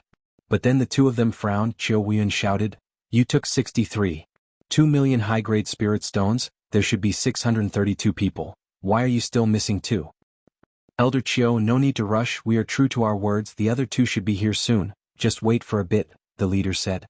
Just as Qiu Wuyuan snorted, someone shouted, they're coming, ah, I almost overslept." The voice was so familiar, Dongfang Chang'ao and Qiu Wuyuan's expression changed at the same time. Yu Qianqiu smiled and clasped his fist at the two of them, then turned to the group of rogue cultivators. "Are you ready? I just borrowed 10 large flying mystic instruments from the shops of the 4 major families, it should be enough to send us there." Dongfang Chang'ao frowned. Qiu Wuyuan said in a deep voice, "Yu Qianqiu, why are you here again?" Yu Qianqiu turned around and said, "Zi and I are both rogue cultivators, and we each received 100,000 high-grade spirit stones yesterday. Naturally, we have to go to the coast of East Sea to participate in the war according to the agreement between you and the rogue cultivators." Beauty of 100 Charms was surprised. "Yu Qianqiu, you and Zi are going to the coast of East Sea too? What about me?" Yu Qianqiu snickered, "You're not a rogue cultivator and you didn't get any money, of course you have to stay here." He didn't tell her, although he was afraid that the secret would be leaked, and he also wanted to find a reason to dump her. With her around, there were many things that he couldn't do freely. In fact, he also didn't tell Zi, but she definitely wouldn't doubt his decision. "You want to dump me and leave me here alone?" the 100 Charm Enchantress shouted in a delicate voice. Dongfang Chang'ao frowned. "Yu Qianqiu, the Cultivation Alliance didn't send you a decree, why are you going there?" "That's not right. The Cultivation Alliance allocated 63,200,000 high-grade spirit stones, including me and Zi. There were 632 rogue cultivators outside the 100 Flower Palace." Yu Qianqiu waved his hand and pointed at the masked rogue cultivators. "Although they didn't ask for my name, they didn't ask for theirs either. But they already gave me the money, isn't it asking me to go too? Do they want me and Zi to wear masked clothes too? That's fine, luckily I have a few more here." As he spoke, he really took out 2 masked clothes with the word Rogue Cultivator embroidered on them from his storage bag, threw one to Zi and put it on in front of everyone. Zi looked at him with the clothes and put on the masked clothes too. After the two of them put on, they immediately stood among the rogue cultivators. The leader of the masked rogue cultivators stretched out his hand and said, 632 rogue cultivators are here, elders, please give us the pass so we can report to the Cultivation Alliance as soon as possible." Dongfang Chang'ao and Qiu Wuyuan looked at each other. So Yu Qianqiu was waiting for them here. Just think about it, all the sects treated Yu Qianqiu as the representative of the rogue cultivators, but they didn't expect him to be a rogue cultivator too. In fact, let alone the sex, the two of them also neglected this point. This was bad. No one told these rogue cultivators that once they arrived at the coast of East Sea, they would be separated into different sections. They were going to be divided according to the method of distributing tasks after they arrived. If Yu Qianzhou brought them there, who among the sects would be able to poach them from his hands? This guy could beat or scold them at any time, not to mention he brought so many loyal subordinates with him, he was even less afraid of anyone. It's over, all the sects were cheated of more than 60 million by him for nothing. Yu Qianzhou, what are you trying to do? Xiao Wuyuan shouted with a livid face. What am I trying to do? Yu Qianzhou sneered, took off his mask and said coldly, of course I'm following the decree of the Cultivation Alliance, going to the coast of East Sea to participate in the battle. What? Did I say something wrong? You. Xiao Wuyuan was so angry that he couldn't speak. If he really sent this guy over, the various sects would not be able to poach him and lose a large sum of money. It would be strange if they didn't settle the score with him and Dongfang Chang Ao later. Chapter 416. What's wrong with me? Yu Qianzhou patted his chest and said, everyone knows that I'm a man of my word. Since I've already accepted the money, I will never go back on my word. I will never be a villain who goes back on his word. As for this, you can rest assured. Even if we don't have the token, we will still barge our way through. We will not be intimidated by any obstacles. His words were clearly a threat. His meaning was clear. If you don't give me the token, don't blame me for not warning you in advance if you run into any sects checking on us on the way and something unexpected happens. Xiao Wuyuan was so angry that he laughed and said, you're a man of your word? I wonder who would believe you. It seems like you've always been the one praising yourself. Whether you're a man of your word or not, it's not up to you to decide. It's up to others to judge you. *CK. How dare you doubt my character? Yu Qianzhou raised an eyebrow and said, the world has many misunderstandings about me. If I don't say it out loud, who would know that I, Yu Qianzhou, am a man of my word? You're twisting words and forcing logic. Xiao Wuyuan was about to refute him when Dongfang Chang'ao waved an arm in front of him, stopping him from speaking any further. With his other hand he took out a jade archive and tossed it to Yu Qianzhou, saying, the token is here. Hurry up and report back. Xiao Wuyuan was taken aback. He looked at Dongfang Chang'ao in confusion, but the latter shook his head slightly. Yu Qianzhou caught the jade archive and tossed it to the masked rogue cultivator behind him. He glanced at the two of them and spat, damn it. I didn't expect to save an ingrate. If I had known this would happen, I would have just let Yan Bugui and the others kill him. Why would I want to interfere in this matter? I'll be at ease if they're all dead. It'll save me some trouble. Dongfang Chang'ao and Xiao Wuyuan's expressions changed. Although the other party's words were harsh, he did save their lives. Compared to the debt of saving their lives, one or two harsh words were really nothing. Therefore, the two of them did not say anything else. Seeing that there was no response from the other party and that he had obtained the pass, Yu Qianzhou could not be bothered to argue anymore. He took out a bunch of flying artifacts from his storage bag and distributed them to the masked loose cultivator. He kept 6 of them and kept the rest back. He said that he borrowed 10 of the best flying artifacts from the shops of the 4 great clans, but in fact he spent a lot of money to make these 10 flying artifacts. Of course, when he said that he had spent a lot of money, he had used a lot of rare materials of his own, not a lot of spirit stones. Naturally, the cost of making it was completely free. The 4 great clans were too embarrassed to accept his money. However, they did obtain a lot of good materials during the making process. Long before the saber drawing assembly, he had a secret discussion with the head of the Jing clan, who specialized in making flying artifacts. Jing Feihong had agreed to help him make 10 flying artifacts that could carry 10,000 people at the same time, using the most secretive techniques from the Jing clan. Each artifact had to be able to carry at least 1,000 people. Even so, Yu Qianzhou's requirements were extremely strict. He wanted these 10 flying artifacts to not only have the best techniques, but also to be made of the most durable materials. Especially the outer shell, it had to be able to withstand an attack from an expert in the final stage of the tribulation passing stage. At the very least, it had to be able to withstand an attack from an expert in the final stage of the tribulation passing stage. Jing Feihong was shocked to hear this. It was reasonable to use the most durable materials, but why did they need to make the shell so sturdy? Flying artifacts were used to carry people. Who would use a flying artifact to fight an expert in the final stage of the tribulation passing stage? Jing Feihong thought about it, shook his head and smiled bitterly. He said, perhaps we can find some rare materials to make a small flying artifact. However, where can we find so many good materials to make 10 such large flying artifacts? Moreover, they have to be able to withstand an attack from an expert in the final stage of the tribulation passing stage. The Jing clan is really helpless. You don't have to worry about this. I will provide the materials. What do you think of using this to make them? Yu Qianqiu said as he secretly stuffed something into Jing Feihong's hands. Jing Feihong took a look at it and was instantly shocked. He said, nether iron. The Jing clan was good at making artifacts, so they were naturally better at identifying these things. They immediately recognized what it was. It was actually the world's rare nether iron. If you use nether iron to make them, they should be able to withstand an attack from an expert in the final stage of the tribulation passing stage, right? Yu Qianqiu asked this because he wasn't too sure. He had never fought with an expert in the final stage of the tribulation passing stage because he knew that the final stage and the middle stage of the tribulation passing stage were two completely different concepts. He had never dared to try fighting someone like that. Being beaten up was a small matter. At worst, he could just get back up after falling down.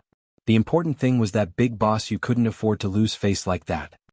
Absolutely no problem unless the other party has some powerful artifact. Jing Feihong held the item in his hands and nodded as he looked at it. Then he asked suspiciously, even if we use nether iron to make them, the materials needed to make 10 ships are not something that can be easily obtained. Mister, how can you find so much nether iron? You don't have to worry about this. Just tell me how much you need. Yu Qianqiu patted his chest confidently. This. Jing Feihong thought for a while and said, the amount of nether iron needed to make 10 ships, based on the storage bags in 3 rooms, would be at least 8 bags. That much? Yu Qianqiu was shocked. Jing Feihong nodded and said, if we use all of them with nether iron and add on the other things that we need, 8 bags would barely be enough. If we only need to use some in the crucial areas, 1 bag would be enough. Forget it. Yu Qianqiu waved his hand and gritted his teeth. You don't have to worry about the materials. I'll gather 10 bags for you as soon as possible. Use all of them with nether iron. They have to be sturdy and durable. Jing Feihong watched him leave dumbfounded. He didn't know if he would really be able to get 10 bags of nether iron. Without another word, Yu Qianqiu returned to Utopia on the same day. Back when he was digging the tunnels in the Hades cave, he had collected quite a lot of nether iron. Putting them all together, there were barely 3 bags. Qin Feng had even cried and begged him to keep at least half of them. He said that once he figured out a way to refine nether iron, he would let the entire Utopia army use nether iron artifacts. Originally, Yu Qianqiu didn't want to keep them, but after hearing what Qin Feng said, he was tempted. He had no choice but to make another trip to the Hades cave. He spent close to a day digging out a large tumor in the intestine-like Hades cave before finally getting 10 bags. The next day, when he really handed the 10 bags of nether iron to Jing Feihong gulped hard. He couldn't believe that this was real. After coming back to his senses, he immediately promised, I'll definitely create those 10 artifacts as soon as possible. Yu Qianqiu recalled that Qin Feng had said that refining nether iron was very troublesome, so he asked Jing Feihong, it might be more troublesome to refine nether iron. Does your Jing family have a way? Mister, you don't have to worry about this. My Jing family relies on refining artifacts, so we naturally have a set of secret refining techniques that won't be leaked, Jing Feihong said confidently. Yu Qianqiu's eyes lit up, and he immediately became interested. He asked, what secret technique? Can you give me a set of recipes so that I can broaden my horizons? This. Jing Feihong said hesitantly, this is the Jing family's foundation. The secret refining technique has always been kept by the Elders Guild. If you want to take it out, you have to get the Elders Guild's approval. I'm afraid it'll be difficult to take it out in a short period of time. Ha! Don't worry, I'm just asking casually, Yu Qianqiu said with a smile. In his heart, however, he was thinking that he would get it sooner or later, so he couldn't push them too hard. He had to wait for them to finish the 10 flying artifacts first. Just like that, Yu Qianqiu waited for news of the Jing family's flying artifacts. The day before yesterday, someone from the Jing family's shop came to say that the artifacts would be quietly delivered to the 100 Flowers Valley the next night. So the next day, after the masked loose cultivator received the spirit stones from Dongfang Chang'ao and Qiu Weiyuan, he delayed his departure to the next day. The reason was that Yu Qianqiu wanted to wait until he got the artifacts before he left. A flying artifact could carry 1,000 people, so it was more than enough to carry 600 people. But after all, it was the first test. For the sake of speed and safety, Yu Qianqiu decided to scatter the 600 people. First, the smaller the size of the flying artifact, the faster it could fly. Second, if there was an accident, they wouldn't be killed all at once. On the surface, they were masked loose cultivators, but in reality they were the 6 captains of the special forces. They threw the artifacts in their hands at the same time, and in the blink of an eye, 6 black flying artifacts with 2 sharp ends and round waists appeared in the sky. 2 pairs of legs stretched out from the bottom, and the 6 artifacts landed on the ground side by side. When the sun rose, it was supposed to be the time for everything to wake up and be full of life. But when these 6 enormous objects appeared, they immediately made everyone feel an inexplicable pressure. Their bodies were as black as ink with 2 sharp ends. It was hard to tell which side was the head and which was the tail. The smooth, streamlined design made people's hearts palpitate under the sun's touch. It made everyone feel like they were facing 6 monsters. Dongfang Chang'ao and Qiu Weiyuan looked at each other. They knew that this was a flying artifact, but they had never seen such a flying artifact before. It was a little strange. The Allure Beauty looked at Purple Dress and saw that she was also curious. Clearly she had never seen it before. The loose cultivators were also sizing them up. In the end, their gazes focused on the abdomen of a few flying artifacts. They saw that there were words and strange symbols like Utopia 001 engraved on them. Everyone knew the words Utopia at the front, but they had never seen the symbols at the back. Yu Qianqiu pinched his chin and his eyebrows twitched. You seem to be a little proud. These artifacts had abandoned the flashy designs of dragons and beasts, and only chose a single streamlined design. It looked simple, but in fact, it was a combination of some of the design concepts he knew from his previous life. The streamlined design could reduce wind resistance, and only then could the flight speed be maximized. There was no point in having messy designs and engravings. The key was that it was practical. From Utopia 001 to Utopia 010, there were a total of 10 flying artifacts, and they were all named after Utopia. The one in front of him was 6 of them, and the remaining one was the one he had just put into his storage bag. Yu Qianqiu rubbed his hands together excitedly. He couldn't wait to try out the flying magic tool that had integrated the advanced concepts of his past life. In any case, he couldn't return to his past life, so he could only sit on this thing to reminisce. Chapter 417. Beside him, the temptress suddenly pulled him back. She glared at him and asked, "Are you really going to leave me here by myself?" "About that." Yu Qianqiu chuckled. "You're not a loose cultivator and you didn't take any money either. Why do you have to join in the fun?" As he said that, he turned to the 2 team leaders and the 6 company commanders and said, "Follow me." The 8 of them followed Yu Qianqiu towards a flying transcendent artifact. Ziyi's eyes brightened, and she followed without hesitation. The temptress was taken aback. Suddenly she giggled and said, "So what if I didn't take any money? I don't want it." She smiled coquettishly and followed after them. Yu Qianqiu stomped his feet and turned around. He was speechless. He had never met such a thick-skinned woman before. He then led the group onto the flying transcendent artifact. Everyone looked around. The interior was decorated with many fluorescent stones for illumination. Although it was empty, the tiles were brand new. Clearly they were new. Yu Qianqiu took out a jade archive and examined it. He then smiled and walked to one end. He stomped on a square beneath his feet, and immediately, they heard the buzzing sound of a spring turning from the bottom. Everyone's eyes suddenly lit up. The shields on their left, right, front, and top were retracted with a whoosh.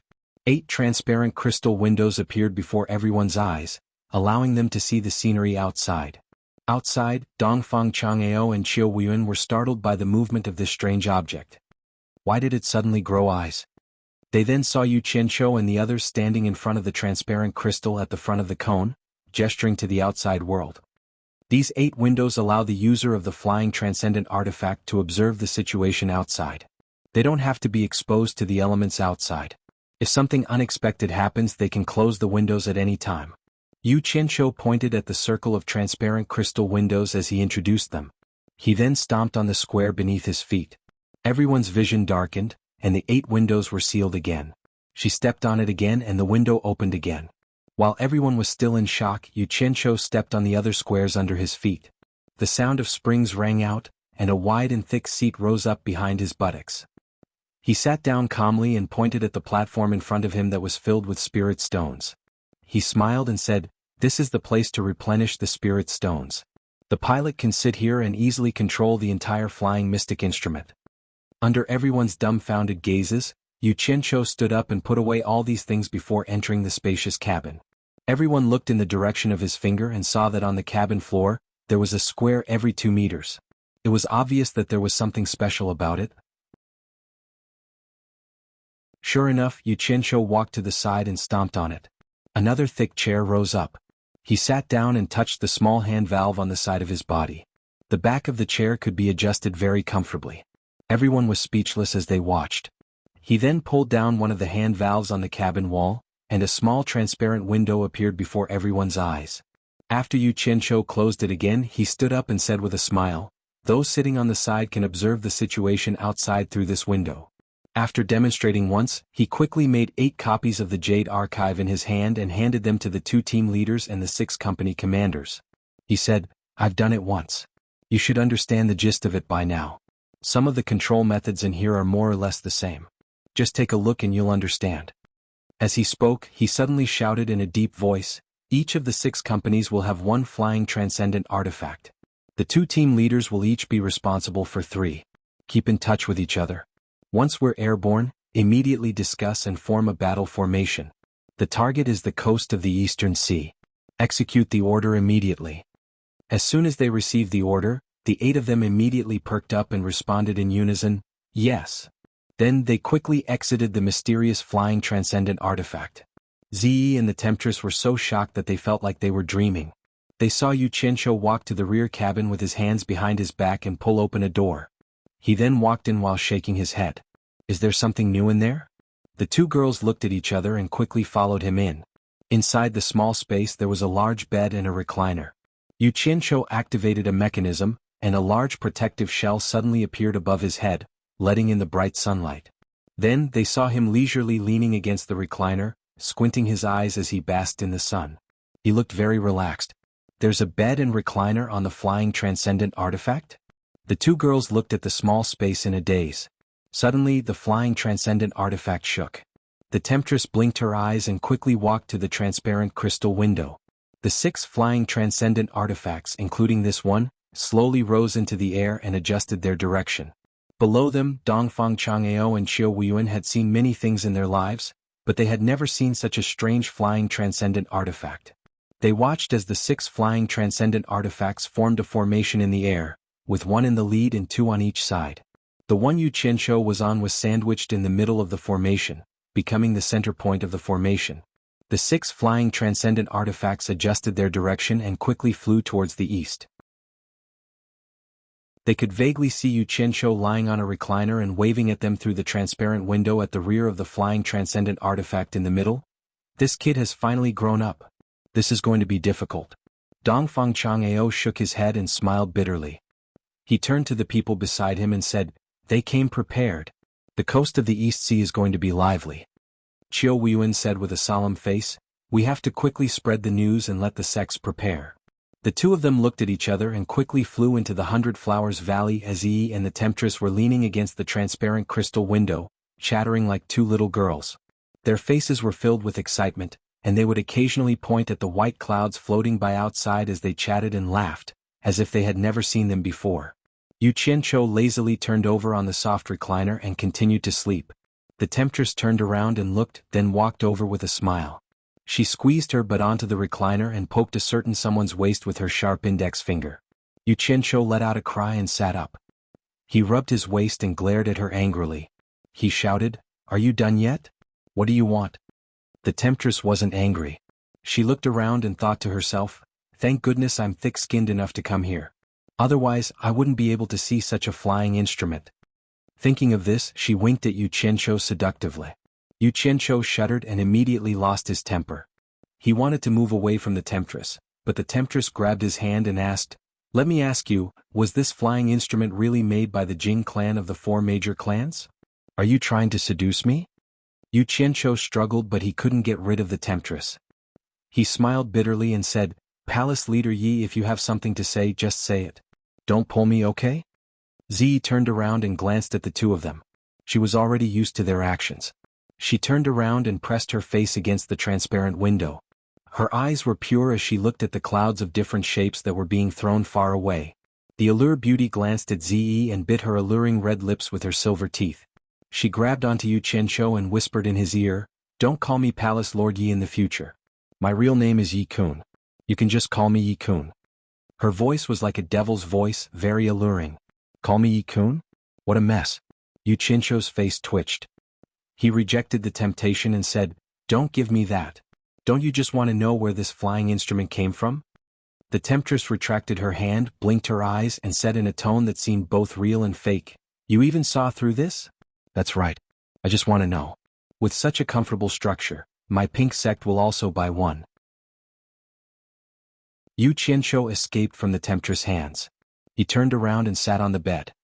He waved his hand and said, "The Jing clan made it. You can buy it from them. I'm just afraid that you can't afford it." "How many spiritual stones do I need?" the temptress asked. "Once you figure out what this flying magic artifact is made of, you won't ask anymore."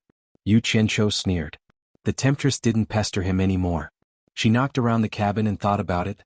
At the coast of the East Sea, in an uninhabited courtyard, people from different sects were sitting together again. After receiving the news from Dongfang Chang'ao and Qiu Weiyuan, they all looked at each other. A group of people wanted to poach Yu Qianqiu's people, but in the end they were cheated by Yu Qianqiu. Bai Shan of the four major families sneered. Didn't he know what kind of person Yu Qianqiu was? Every time he saw something good he would want to take a bite. Now not only did he not get anything but he also broke his teeth. "We can't let that brat have it." Zhu Xianxian of the Daluo sect suddenly shouted with a dark face. The group of people all had mocking expressions on their faces. It seemed like this guy was the one who came up with the idea. If Yu Qianqiu found out about it, who knew who would be the one to blame? However, they believed that it couldn't be kept a secret. Everyone looked at Bai Shan, who was smiling coldly. With the relationship between the four major families and Yu Qianqiu, it was possible that Yu Qianqiu already knew about it. Maybe Yu Qianqiu had personally led his people here to settle the score with the Daluo sect. After all, no matter how arrogant Yu Qianqiu was, he wouldn't go against the entire Chinese cultivation world. It was very likely that he would go after the Daluo sect. Seeing that everyone was silent, Zhu Xianxian looked around and said, "Does no one want to take back the spiritual stones that belong to your sect? Are we going to be cheated by him just like that?" Yuan Jiukui of the Six Paths Demon sect chuckled and said, "How? Snatch it or trick it? Do you think that we can force him to hand it over by issuing a decree in the name of the Cultivation Alliance?" "Yuan Jiukui, you have a good idea." Zhu Xianxian's eyes lit up. He slapped his thigh and said loudly, "We will issue a decree in the name of the Cultivation Alliance." Does he dare to go against the entire Cultivation Alliance? Yuan Jiukui rolled his eyes and sneered, "Zhu Xianxian, don't talk nonsense. What do you mean my idea is good? If you want to do it, do it. Don't drag me into it." As he spoke, he stood up and said, "The war is imminent. I advise everyone to make a decision carefully. Don't let the Cultivation Alliance cause trouble first. I can't make the decision on this matter. I'll have to ask the consecrators in the sect. I'll take my leave first. Goodbye." Only the people in charge of communication were present. The real experts were not present. "Yuan Jiukui, your Six Paths Demon sect is also a big sect. Is there a need to be so afraid of trouble?" Zhu Xianxian's face sank. Yuan Jiukui, who was walking out, turned around and stared at Zhu Xianxian. He shook his head and said with a bitter smile, "Zhu Xianxian, some things should be forgotten. There's no need to take it to heart. So, you guys continue the discussion. In short, the Six Paths Demon sect will follow the final decision of the Cultivation Alliance." Then he turned around and said, "I almost forgot. I have to quickly order the hidden sentries in the sect. There's nothing that kid doesn't dare to do. I hope he doesn't cause any accidents when he runs into him." The group of people watched him disappear outside the door. Bai Shan also stood up and cupped his hands at everyone.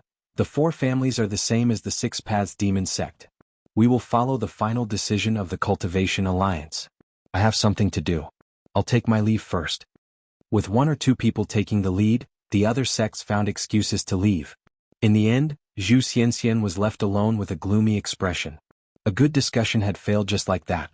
Leaving the two girls in the room, Yu Qianqiu opened the cabin door and walked out. He then closed it again. More than 100 people were sitting neatly in 2 rows in the cabin.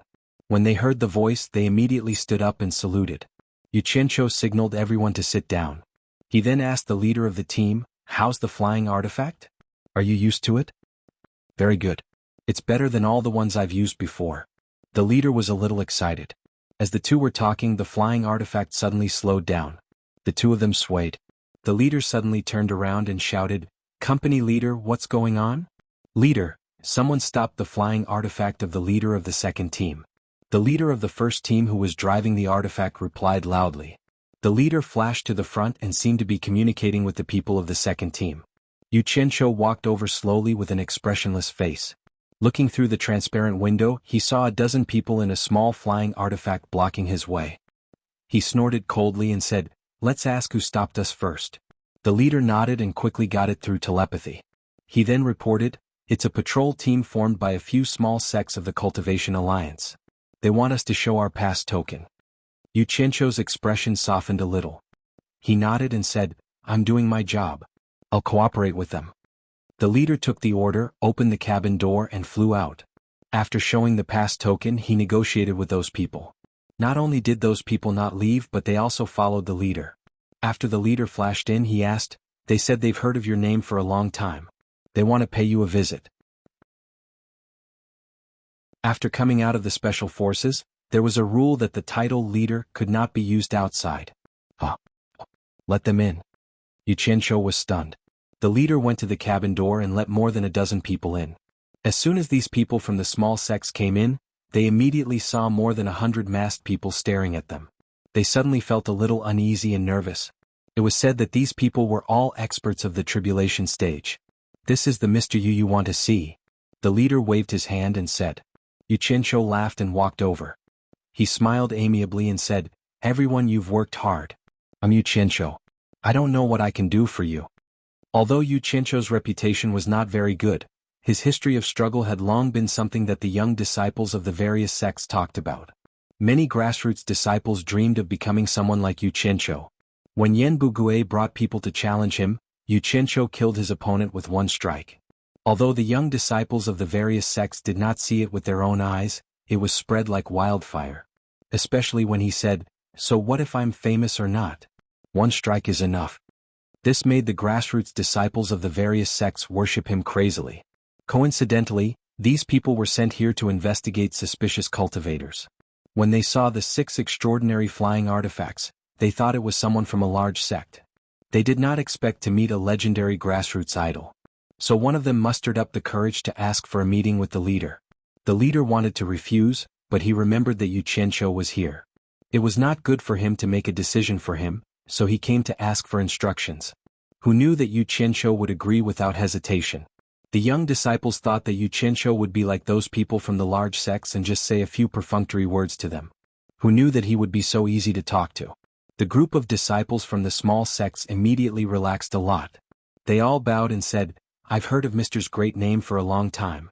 We've come to pay our respects." "No need to be so polite. We're all friends. If you continue to be so polite, I won't be happy," Yu Qianzhou said, pretending to be angry.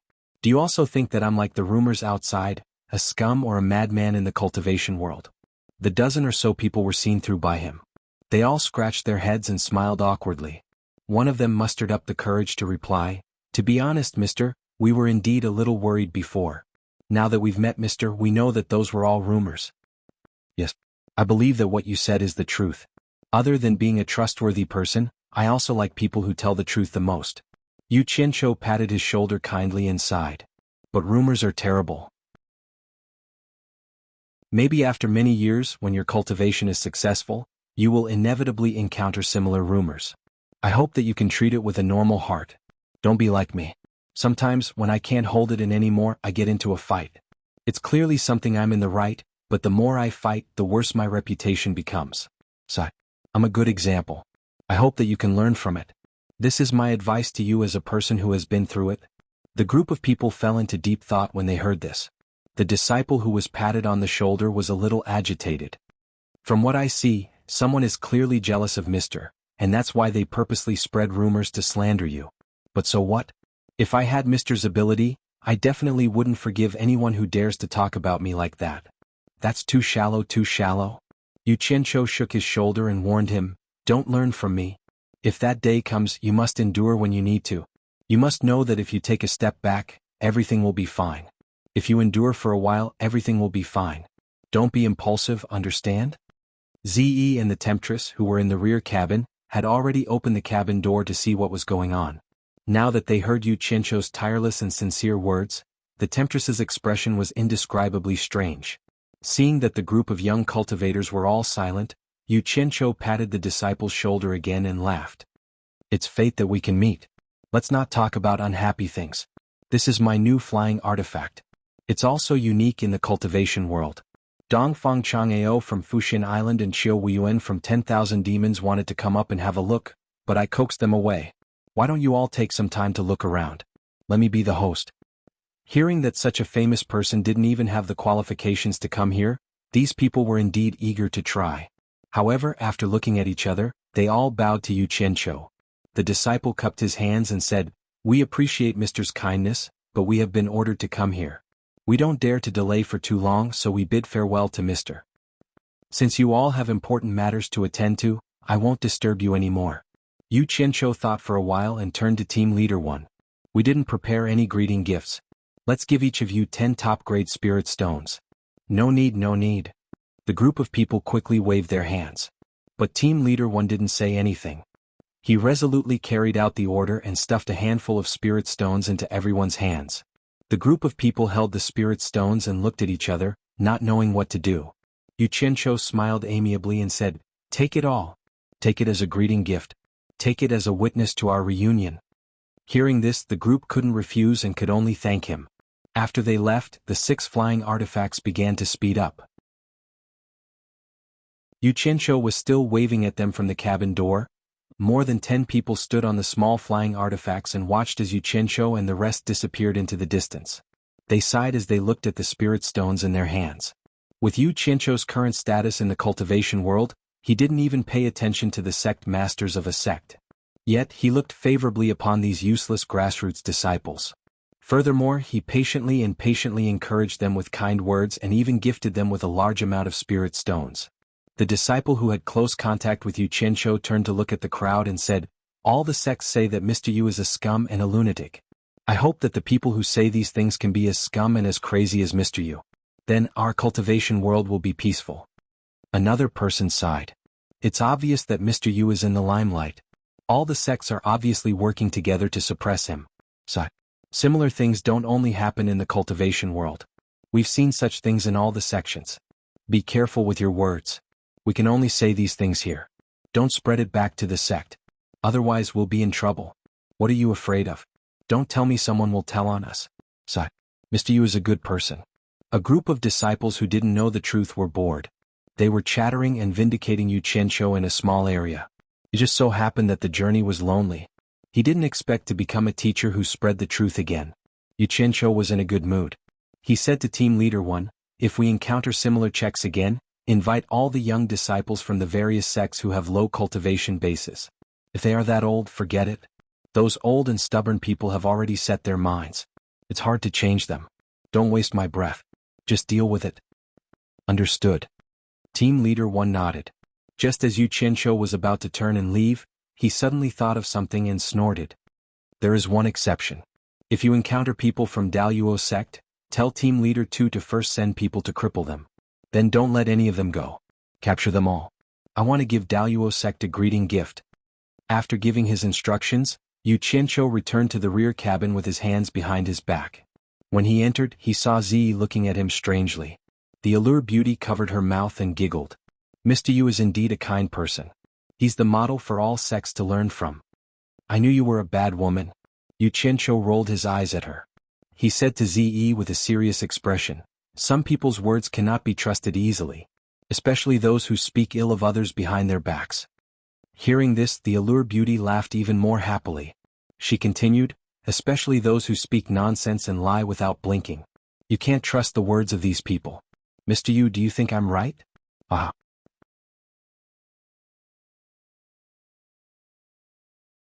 Chapter 418.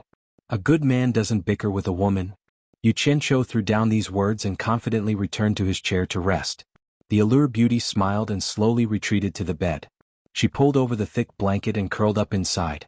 She closed her eyes and looked satisfied, as if she had found what she had been looking for many years. The bed was big enough and Zi sat down cross-legged in a corner. Just as he calmed down, Yu Qianqiu, who was pretending to sleep, suddenly discovered that something was wrong with his dantian. He could not help but look inside himself and saw that his nascent soul had actually stopped breathing, and the red and black spheres revolving around it were speeding up. Moreover, it was getting faster and faster, stirring up the quintessential essence in his dantian. The quintessential essence was stirred up like a tornado, and as it spiraled, it seemed to show signs of becoming thicker. Yu Qianqiu opened his eyes and stood up. A thought popped into his head. Was he going to make a breakthrough again? The two women were also alerted by his movements. Seeing his dignified expression, they looked at each other.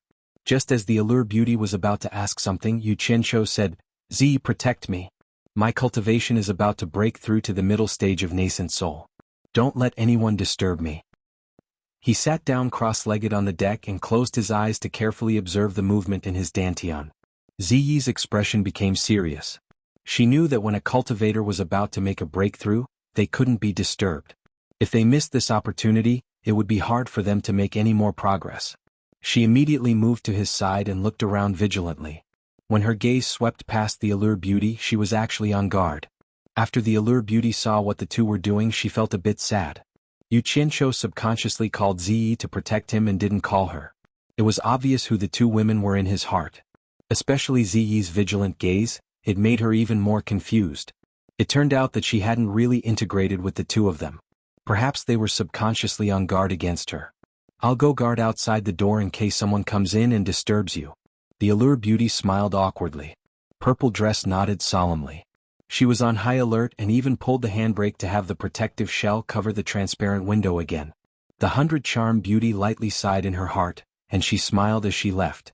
"If I don't leave now, then I'm afraid I'll become Ziyi's main target. Is there a need for that?" The movement in his dantian made Yu Qianqiu a little uneasy. The true essence in his dantian was stirred up into a tornado. He had never heard of such a phenomenon before.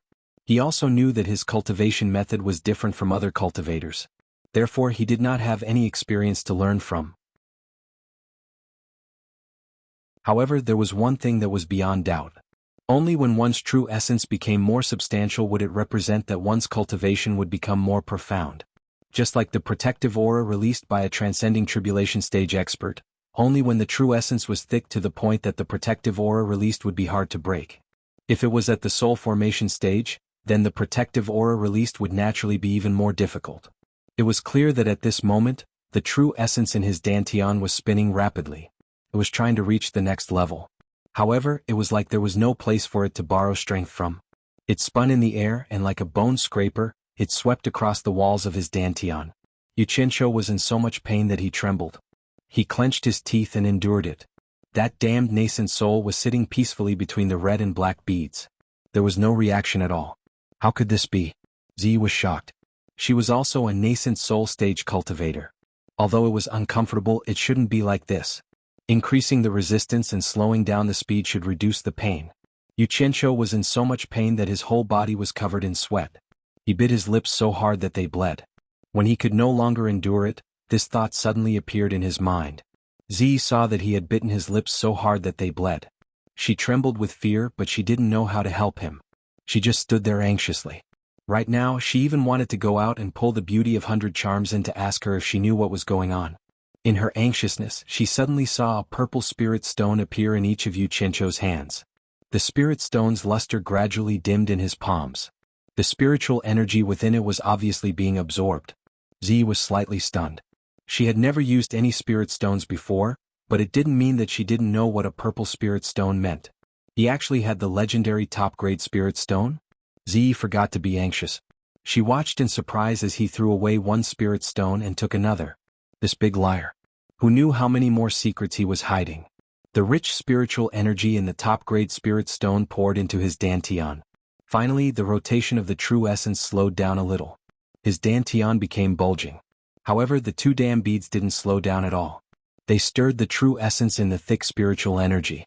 The beads' rotation speed, the resistance of the spiritual energy, and the limited pressure of the dantian. Under these three forces, the true essence was quickly compressed and gradually became thick. It really worked. Yu Qianqiu was overjoyed. However, once the true essence was compressed, there was more space left, and the resistance of compression was smaller. It was difficult to continue to compress it further. Without hesitation, Yu Qianqiu absorbed the spiritual energy again. He endured the swelling pain of his dantian and sucked crazily. He desperately increased the pressure of the true essence. When the true essence was compressed a little thicker, he poured spiritual energy into his dantian to fill it, until the water-like true essence turned into a substance like silk cloth. It was milky white and delicate, and its volume shrank by 100 times. Suddenly, the nascent soul that had stopped breathing suddenly spat out a big bubble, as if it had choked on water in a river. What it spat out was nothing else but a mass of milky white true essence. It merged with the milky white that had been compressed just now. It was as if this thing was blocking his airways, causing him to be unable to breathe. As such, the dual jewels protecting his body had to lend him a helping hand, causing his entire dantian to become restless, and now he was finally able to breathe. In an instant, the whole dantian quieted down.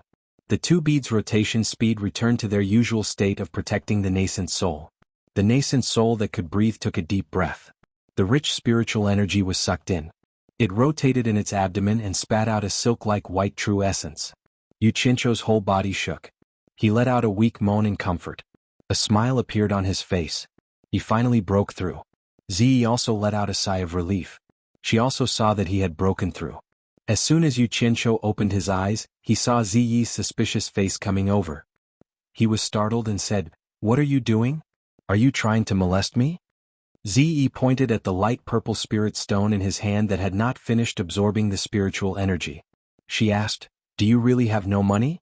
I heard that this top-grade spirit stone is very valuable." Yu Qianqiu looked down. Although he had already absorbed enough spiritual energy, he still forcefully absorbed the remaining spiritual energy. The spirit stone in his hand immediately became a dead gray. No one could tell that it was a top-grade spirit stone. Then he swept all the dried-up spirit stones on the ground into his storage pouch, got up and patted his butt. "Of course I'm short of money. Don't look down on me because I have a few top-quality spirit stones in my hands. They were given to me by my master to use when I cultivate and advance. I can't just throw away the things that my master told me. Do I have to show off to everyone? This top-grade spirit stone was given to me by my master. My master has a top-grade spirit stone. If such a good thing were to be known, what do you think the consequences would be?" Ziyi frowned and nodded solemnly. She said, "It's very likely that someone with ulterior motives will target you. You're really smart. Not bad. This is why I don't let others see it. I'm worried about others, but I don't need to be on guard against you," Yu Qianqiu said. He put his mouth next to Ziyi's ear and whispered, "That's why I asked you to protect me. I didn't ask her to. Do you know why now?" Ziyi heard this and nodded as if nothing had happened. In fact, her face was full of joy and she could not hide it even if she wanted to. When one's cultivation was breaking through, it was best for the most trusted person to be the protector. Choosing her. It turned out that Yu Qianqiu trusted her more. Yu Qianqiu took the opportunity to breathe in the faint fragrance of a virgin. He smacked his lips and found that it was slightly painful. Only then did he realize that he had bitten his lips. Thus he let out a puddle of water. Under Ziyi's careful guidance, he washed the blood on his mouth. The allure beauty leaned on the outside and looked at the more than 100 people.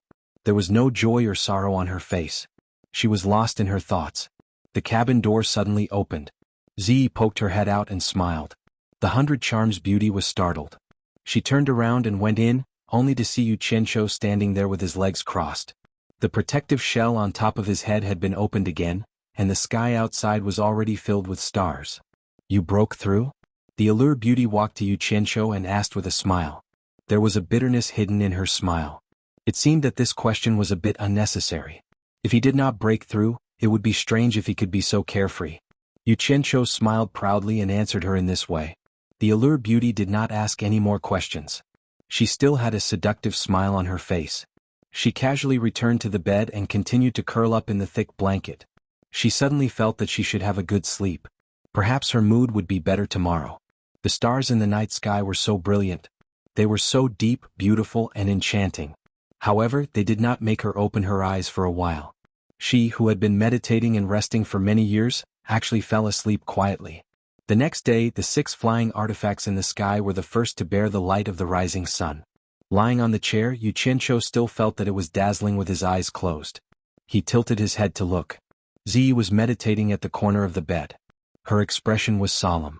The blue velvet blanket on the side was half wrapped around a beautiful body. The red muslin had been rolled up at some point, and two extremely seductive jade legs were quietly resting on the blanket. The half-rolled-up blue velvet hooked onto the two jade legs, making the two thighs appear even more white and creamy. The worst thing was that a certain person did not know how to restrain himself when he slept. Although he was wearing underwear, he did not know how to cover his private parts. I have sinned, I have sinned. Sex is emptiness, emptiness is sex. Yu Qianqiu was speechless. He could only recite the Sex Sutra 10 times in his heart. He turned his head and forced himself to face the dazzling sunlight. He shouted in his heart, "Eyesight! Blind my eyes with that stab."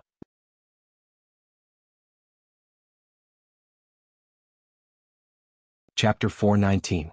The 6 flying artifacts sped across the sky and did not stop at all, but there were exceptions. Team 2 followed Yu Qianqiu's instructions and invited all the young disciples who were being interrogated by the Cultivation Alliance to Utopia No. 1 to accept Yu Qianqiu's ideological reform. However, Yu Qianqiu had a bad reputation and some disciples were really afraid. They did not want to go, but they could not stand the other party's warm invitation. After meeting Yu Qianqiu, they were instantly touched by Yu Qianqiu's spring breeze-like warmth. After receiving the greeting gifts, they regretted listening to the rumors. In Yu Qianqiu's words, this was called moving with emotion and understanding with reason.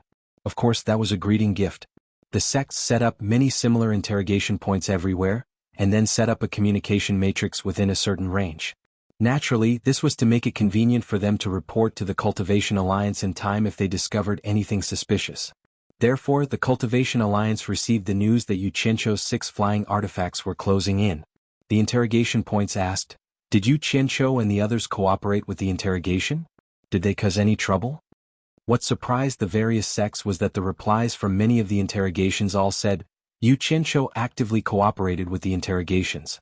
His attitude was very good, and there were no signs of him causing trouble at all. Accidents were accidents, but not causing trouble was a good thing. The sects that had participated in the poaching sighed in relief.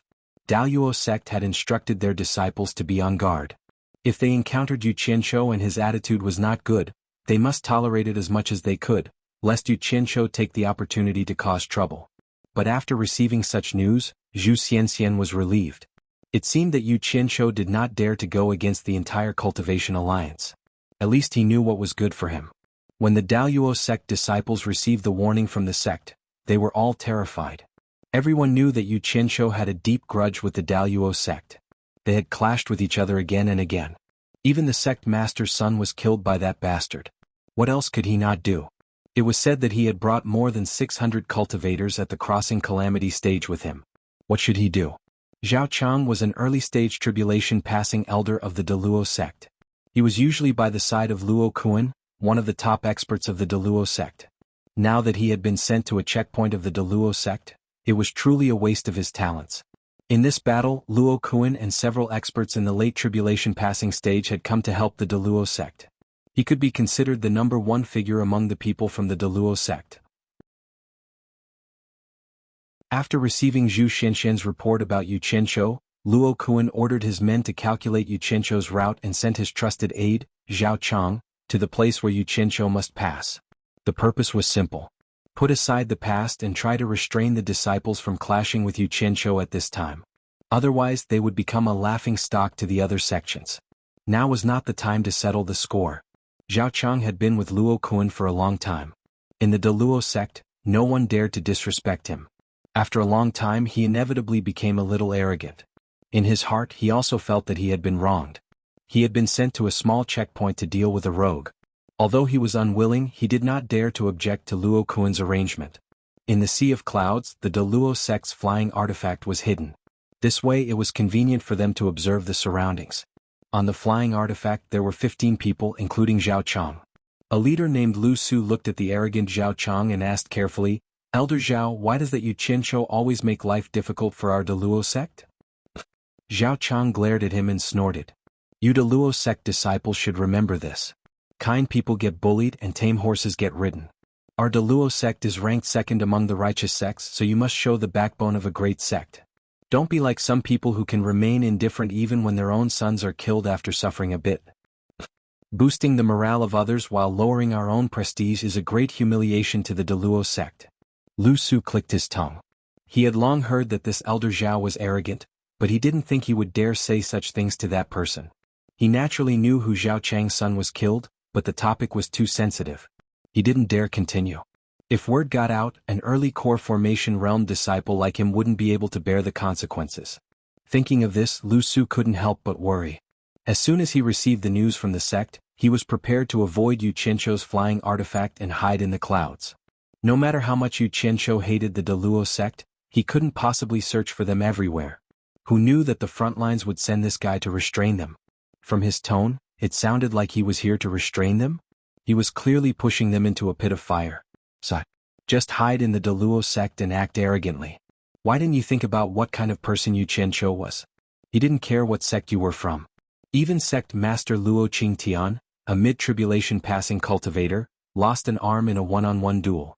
Why did you, an early tribulation passing cultivator, come looking for trouble?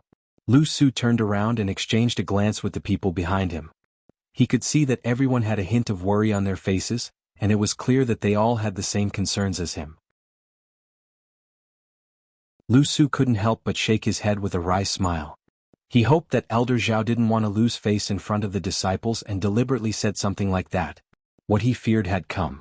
In the distance, the sound of several flying artifacts piercing through the air could be heard. With a little effort, they could tell that there were 6 flying artifacts, which matched the number of flying artifacts Yu Qianzhou had brought. The expressions of the dozen or so people changed drastically. After looking at each other, they all looked at Elder Zhao. Zhao Chang snorted slightly and steered his flying artifact into the clouds to look into the distance.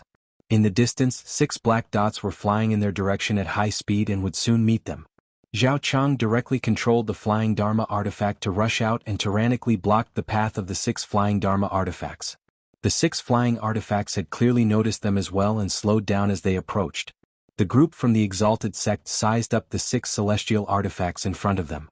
They were oddly shaped, and even under the bright sun, they exuded an eerie aura. They even had eyes at the front, and through those transparent eyes, they could vaguely see people sitting inside. The Daluo sect is here on orders from the Cultivation Alliance to interrogate suspicious cultivators. If you have a pass, hand over your pass. If you don't, open your cabin and accept the interrogation. Zhao Chang clearly wanted to show off his strength to Yu Qianzhou and the others. When he roared, even the disciples behind him felt as though their ears were about to explode. The Daluo sect disciples held their breaths and watched the other party's movements. After Zhao Chang's shout, the 3 flying artifacts in the triangular formation at the front suddenly moved.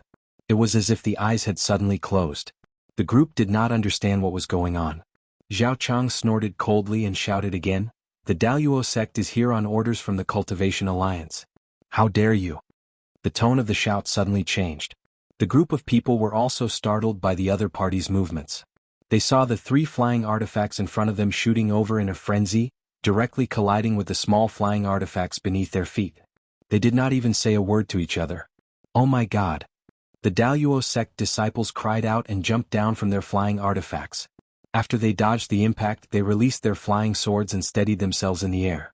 Looking up, they saw that Zhao Chang was clearly trying to dodge with his flying artifact.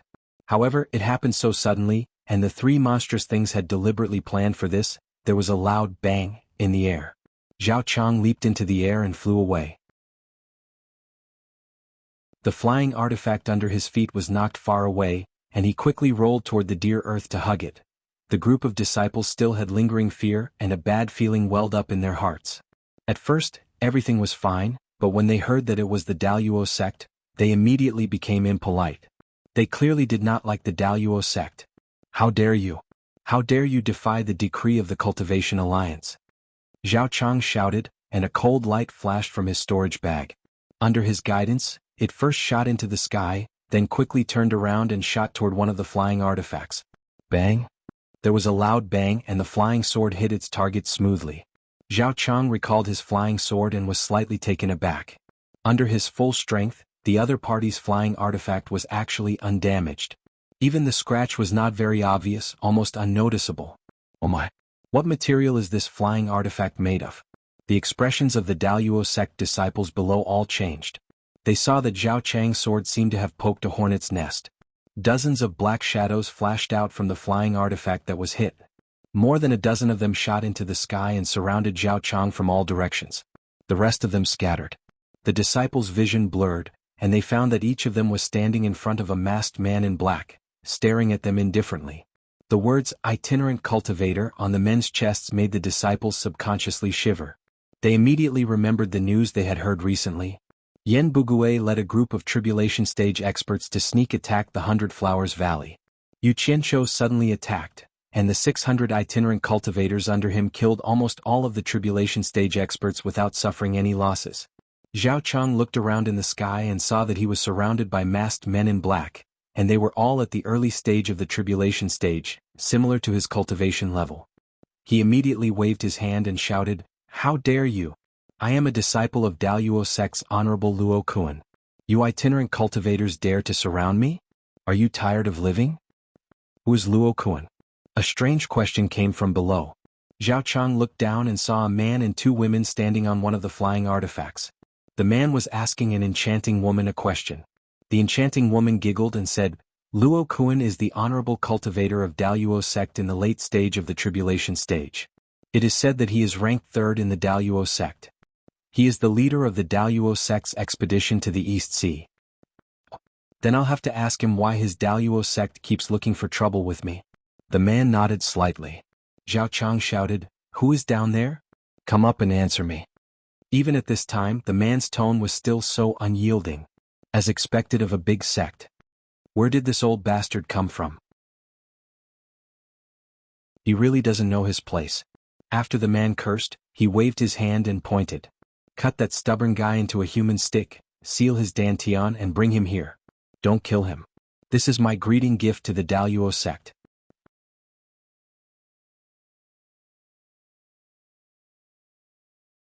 Chapter 420. If you remove his limbs, you'll be called a human stick. The Daluo sect members were shocked to hear this. Seeing him call out to these wandering cultivators, they could vaguely guess who he was. "You're Yu Qianshou." Zhao Chang's eyes widened in anger. How could he hesitate when he heard the other party's words? Before the wandering cultivators could make a move, he released his stellar energy to protect himself. His sword created a huge sword shadow with all his might, and he slashed out wildly, forcing the masked wandering cultivators in front of him to retreat. It seemed that he was not afraid, or he would not have to run for his life. But with so many people here and with his stellar energy slowing him down, where could he run? He had just run a few dozen meters when a group of flying swords attacked him, hitting his stellar energy with a bang bang. He was knocked upside down in the air. A dozen or so black shadows flashed and immediately trapped him again. The dozen or so people called back their flying swords and raised them together, creating a huge sword shadow that struck Zhao Chang's stellar energy from all directions. With a loud bang, the protective aura shield instantly disappeared. Zhao Chang, who was inside, was also shocked until he was dizzy. His face was pale and blood oozed from his nostrils. His eyes were dazzled, but he knew that survival was the most important thing at this time. He wanted to raise his sword to protect himself, but he found that his arms were light. When he came back to his senses, Zhao Chang let out a scream of horror. He didn't know when his arms and legs had been separated from his body. No wonder they were so light. "Yu Qianshou." Zhao Chang howled in grief, but a black shadow flashed by and struck his abdomen with a palm. His body shook, and he immediately felt his dantian locked, unable to circulate his spiritual origin. His whole body quickly withered and he quickly fell from the sky. The people below grabbed his belt and quickly patted the roots of his severed limbs, stopping the gushing blood. "Yu Qianshou, you'll die a horrible death." Zhao Chang howled unwillingly. Not far away, Lu Su sighed slightly. He was really used to being flattered in the Daluo sect. He was so arrogant that he didn't even know who he was. He only regretted it when he suffered a loss. I'd like to see who will die a horrible death. Shark tongue, come on. Break his teeth and pull out his tongue. Yu Qianshou sneered with his hands behind his back. This was the first time he had encountered such a reckless person. If he did not treat him well, he would be letting down the Grand Immortal Sect's efforts in nurturing him. "Yu Qianshou, don't you dare." As soon as Zhao Chang said that, the masked man lifted him up high and punched him in the mouth. The sound of his teeth cracking was hair-raising. The Daluo sect disciples watched as the masked man moved his hand around Zhao Chang's mouth. Then the masked man pulled out something bright red and threw it away. Zhao Chang's neck went limp and he fainted. The disciples trembled in fear as they looked at the masked man in front of them. Purple Dress turned her head slightly to the side, as if she couldn't accept something that was too cruel. The Allure Beauty's pupils shrank slightly. Yu Qianqiu looked coldly at the Deluo sect disciples around him and said indifferently, "You're just small fries in the Deluo sect. I shouldn't have bothered with you.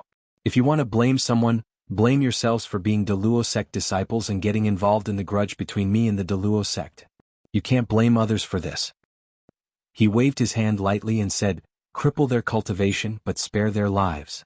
The dozen or so Deluo sect disciples immediately turned pale with fright. They had cultivated so hard, who would be willing to be a mere mortal?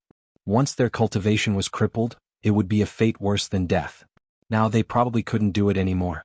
There was no need for any discussion. The dozen or so disciples held on to their last glimmer of hope and fled frantically. However, the difference in their cultivation was too great. In the blink of an eye, the masked man caught up to them. Cries of pain rang out in the air as their dantian was destroyed. From then on, they would no longer be able to gather true yuan to cultivate. The group of disciples who were as limp as sheep were thrown into the flying artifacts. The 6 black figures moved again and sped east. At the shore of the eastern sea, in the empty backyard of a large residence, a communication array was set up. 4 elders wearing the Deluo sect's uniform frowned. The one standing at the front was Luo Kuan, and the 3 behind him were also consecrators of the Deluo sect.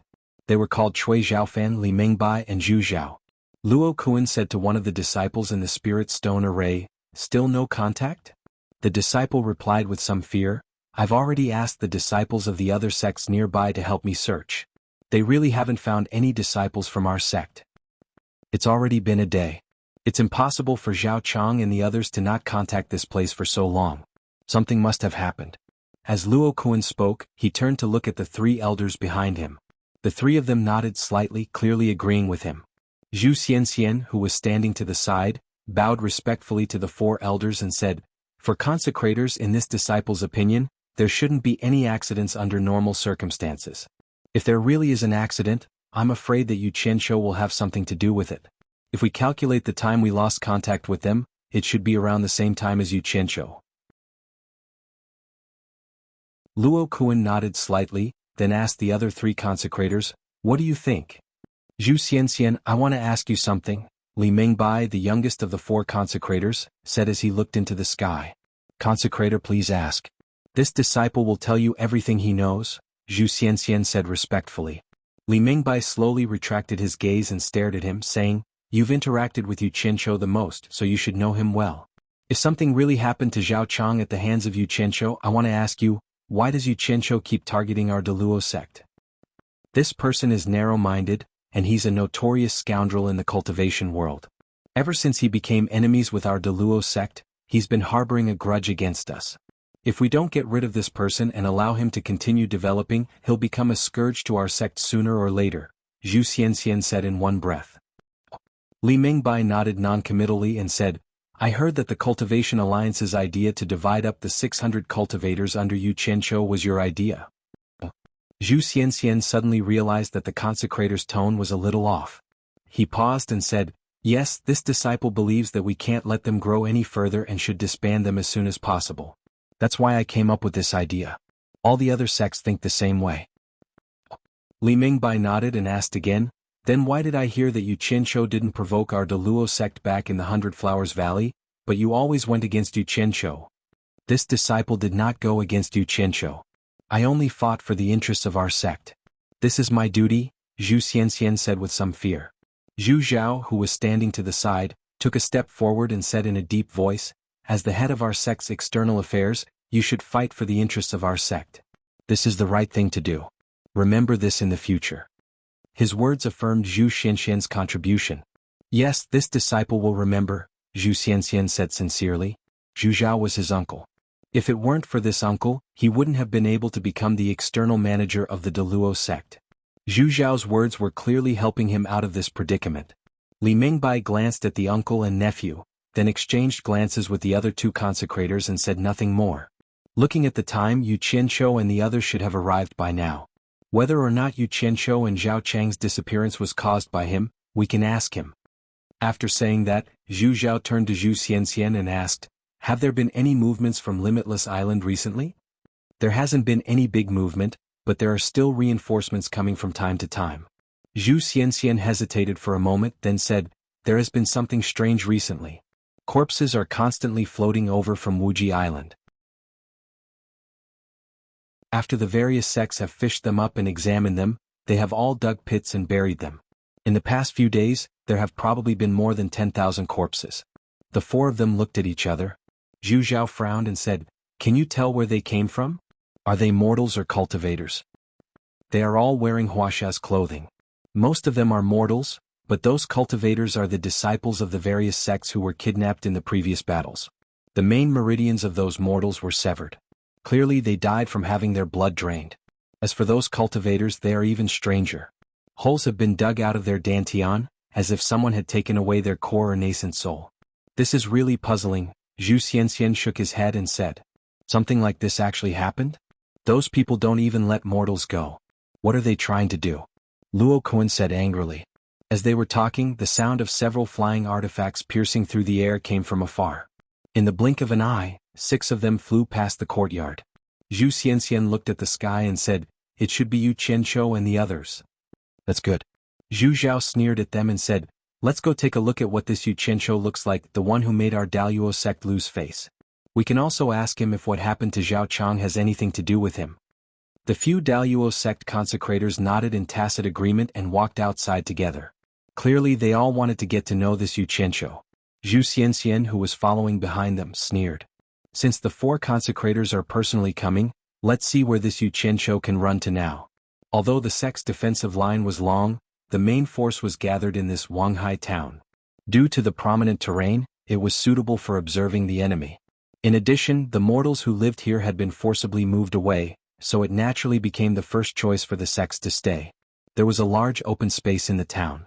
Originally, it was a place where the fishermen who fished by the sea gathered to dry and repair their nets. Now it had become a good place for the sects to gather manpower. At this moment, many people from the sects slowly walked out.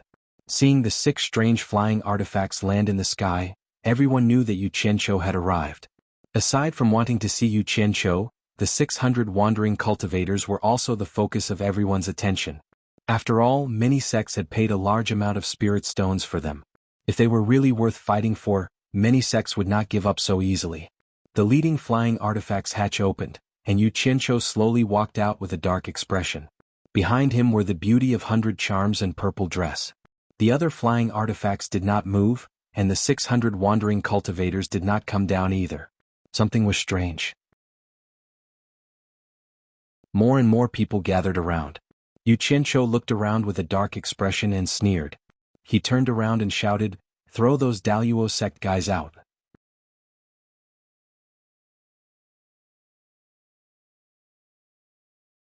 Chapter 421. The various sects glanced at each other, then turned their gazes to the Daluo sect's side, a trace of doubt in their eyes. Could there be people from the Daluo sect on these 6 flying artifacts? The Daluo sect's representatives looked as if they had expected this. The disappearance of Zhao Chang and the others was indeed related to Yu Qianqiu. As long as they were still alive, everything was fine. However, they were afraid that Yu Qianqiu would destroy the evidence after killing them and refuse to admit to it. If that happened, even if they could find out the truth, it would take a lot of effort. Zhu Xianxian sneered. If the people who came out were really Zhao Chang and the others, then today's matter would be settled. With the 4 great reverends of the Daluo sect here, they would not let Yu Qianqiu get away scot-free again.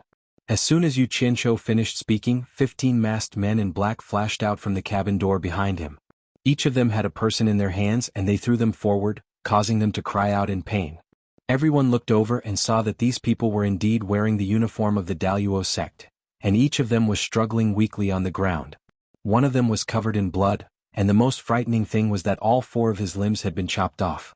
At this moment he was facing the Daluo sect's direction with his mouth wide open, howling in pain. From the look of grief and indignation on his face, it was clear that he had nowhere to vent his endless hatred. None of the people present were ordinary people, and their eyesight was far stronger than that of mortals. After a closer look, they were all shocked. The one who had lost all 4 limbs was actually Zhao Chang, a disciple of Reverend Luo Kuan of the Daluo sect.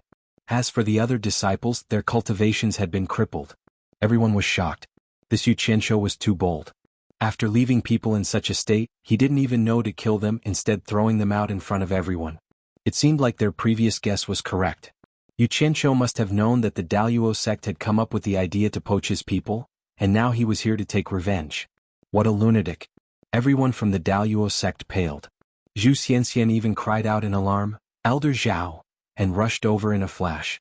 The 15 black-clothed men did not need to be told, they all flashed in front of Yu Qianqiu, blocking Zhu Xianxian. Zhu Xianxian was well informed, so he naturally knew how powerful these masked men were. He stopped in his tracks and pointed at Yu Qianqiu, shouting, "Yu Qianqiu, how dare you treat my Daluo sect's disciple like this?" At this point, there was no need for the Daluo sect's people to call out to them. All of them quickly rushed over, and soon over 1,000 of them had arrived. Without saying a word, the 15 masked men released flying swords from their storage pouches and held them in their hands as they faced off against the 1,000 exalted sect disciples without the slightest fear. Zhu Xianxian turned around and saw so many Daluo sect disciples backing him up. His courage was boosted, and he jabbed his finger at Zhu Xianxian again. "Yu Qianqiu, today is the day you die. All of you back off." At Yu Qianqiu's order, the 15 black-clothed men dragged the dozen or so Daluo sect disciples on the ground and quickly moved behind him. Yu Qianqiu's cold gaze swept across the Daluo sect, and he slowly took a few steps forward. Then he stepped on Zhao Chong, who was struggling and howling so hard that he could barely move. "How dare you!" The Daluo sect's revered elders shouted in unison. Yu Qianqiu's actions were no different from slapping the Daluo sect's face in public. Zhu Xianxian's body moved.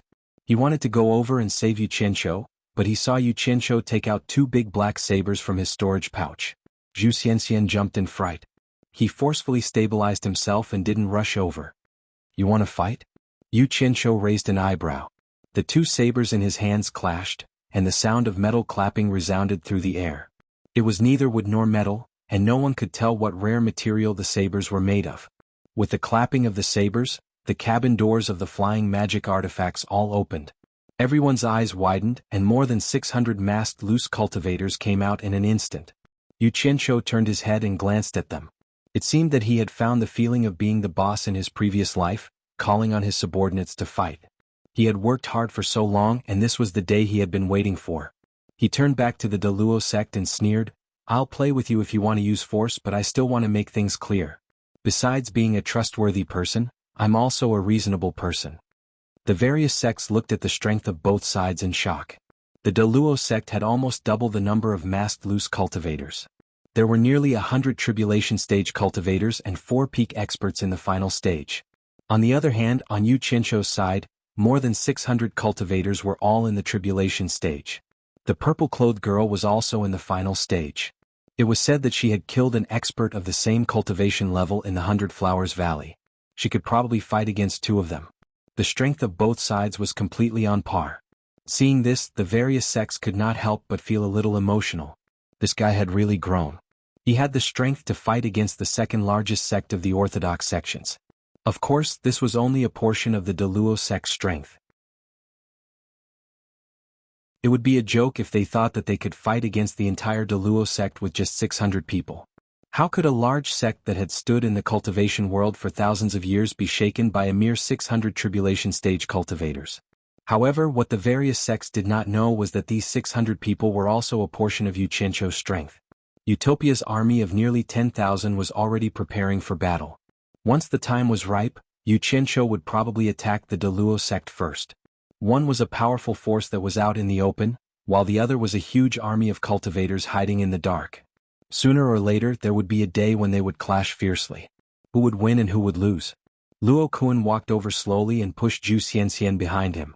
After glancing at the grotesque Zhao Chong on the ground, he stared coldly at Yu Qianqiu and spat out 2 words. "Release him." His attitude was very firm and his meaning was very clear. "I don't care if you want to fight or reason with me. Release him unconditionally first or the consequences will be dire." The other 3 worshippers also walked over with ashen faces and stood beside Luo Kuan. When Zhu Zhao brushed past Zhu Xianxian, he also glared at him coldly. Clearly he was blaming Zhu Zhao for weakening the prestige of the Daluo sect. Zhu Xianxian felt that he was wronged and lowered his head slightly. He thought to himself, don't you know the power of those two sabers? They have already defeated several tribulation stage cultivators. Moreover, if I charge forward, Yu Qianqiu will definitely kill me. I'm afraid that I won't be able to return even if I charge forward. Regardless of Zhu Xianxian's attitude, when the 4 De Luo sect experts in the late tribulation stage appeared, their imposing manner immediately silenced the crowd. The atmosphere was very heavy. No one from the various sects came out to mediate. Yu Qianqiu had gone too far, and even the supporting Immortal Island was too embarrassed to step in. This had completely damaged the De Luo sect's reputation, and no one would be able to stop him. Seeing the 4 people appear, Yu Qianqiu narrowed his eyes slightly. He stabbed his sabers into the ground and cupped his fists. May I know who the 4 of you are from the De Luo sect? Release him.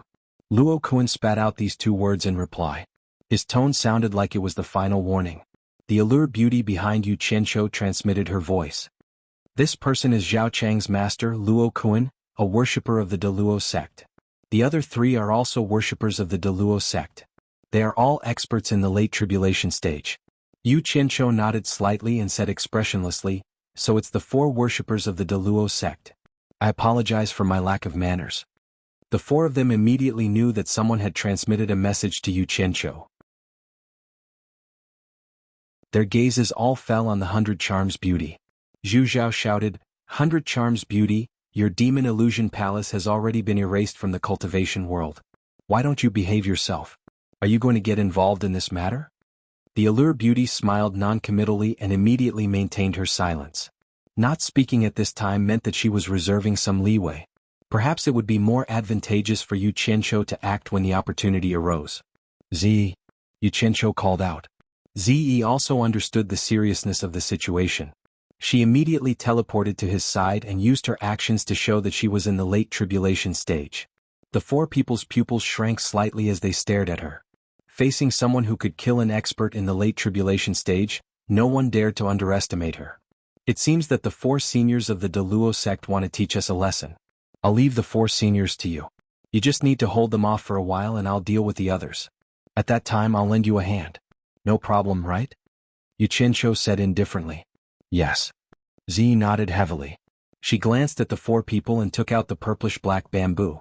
There was an uncontrollable excitement on her face. The various sects sucked in a breath of cold air. It seemed that this madman was going to clash head-on with the Daluo sect. At a time like this, when they were facing off against a foreign enemy, such a large-scale battle would be a loss for the Chinese cultivation world regardless of who won. Quan Deming of Fuxian Island finally couldn't help but shout, everyone think of the big picture. If there's anything we can talk it over. Since it has come to this, there's nothing to talk about. Zhu Zhao waved his hand at Quan Deming and shouted, Yu Qianqiu die. His figure flashed and he struck out with his palm. A huge palm shadow came crashing down. Zi, who was standing at the side, rushed forward and shouted, fight. The purple bamboo in her hand also turned into a huge shadow. With a bang, the shadow of the palm shadow was destroyed. A strong airflow spread out. Damn it. It's that bullsh *T De Luo mountain splitting palm again. Yu Qianqiu cursed in his heart. He thought that by showing off his strength, the other party would have some misgivings. Then he would be able to talk his way out of this. Who knew that the other party wouldn't just let this matter rest and would rather make it bigger? Since that's the case, what else is there to say? I'm not afraid. Without another word, Yu Qianqiu dragged his saber with both hands and directly split Zhao Chang, who was under his feet, into 2. Then he pointed his saber forward and shouted, kill. With Yu Qianqiu as an example, the dozen disciples of the De Luo sect were instantly killed on the spot. More than 600 masked men quickly divided into small combat teams and neatly charged into the enemy's group. Luo Kun and the other 2 were also shocked. They didn't expect Zhu Zhao to attack just like that. He didn't even greet the 3 of them. But since the enemy had already launched a large-scale attack, they naturally had to protect their own side first. The 3 of them quickly exchanged glances and immediately shot up into the sky, rushing into the group of 600 masked loose cultivators. 6 palms flashed and flashed as fast as shadows. Like a gust of wind, the 3 of them consecutively killed more than 10 people. The dozen screams made Yu Qianqiu's heart skip a beat. He didn't think much of Zi and the late-stage tribulation passing expert, but he didn't expect the late-stage tribulation passing expert to be so terrifying. Killing early-stage tribulation passing experts was as easy as taking something out of one's pocket. Watching the dozen members fall from the sky and die, he immediately shouted, "Don't bother with the 3 of them. The others are your targets." As soon as these words came out, a few more people fell from the sky. But after hearing this warning, the special forces immediately stopped risking their lives to fight the 3. Instead, they pounced into the group of Deluo sect disciples and started a frenzied massacre. Screams rang out everywhere as the Deluo sect disciples fiercely counterattacked.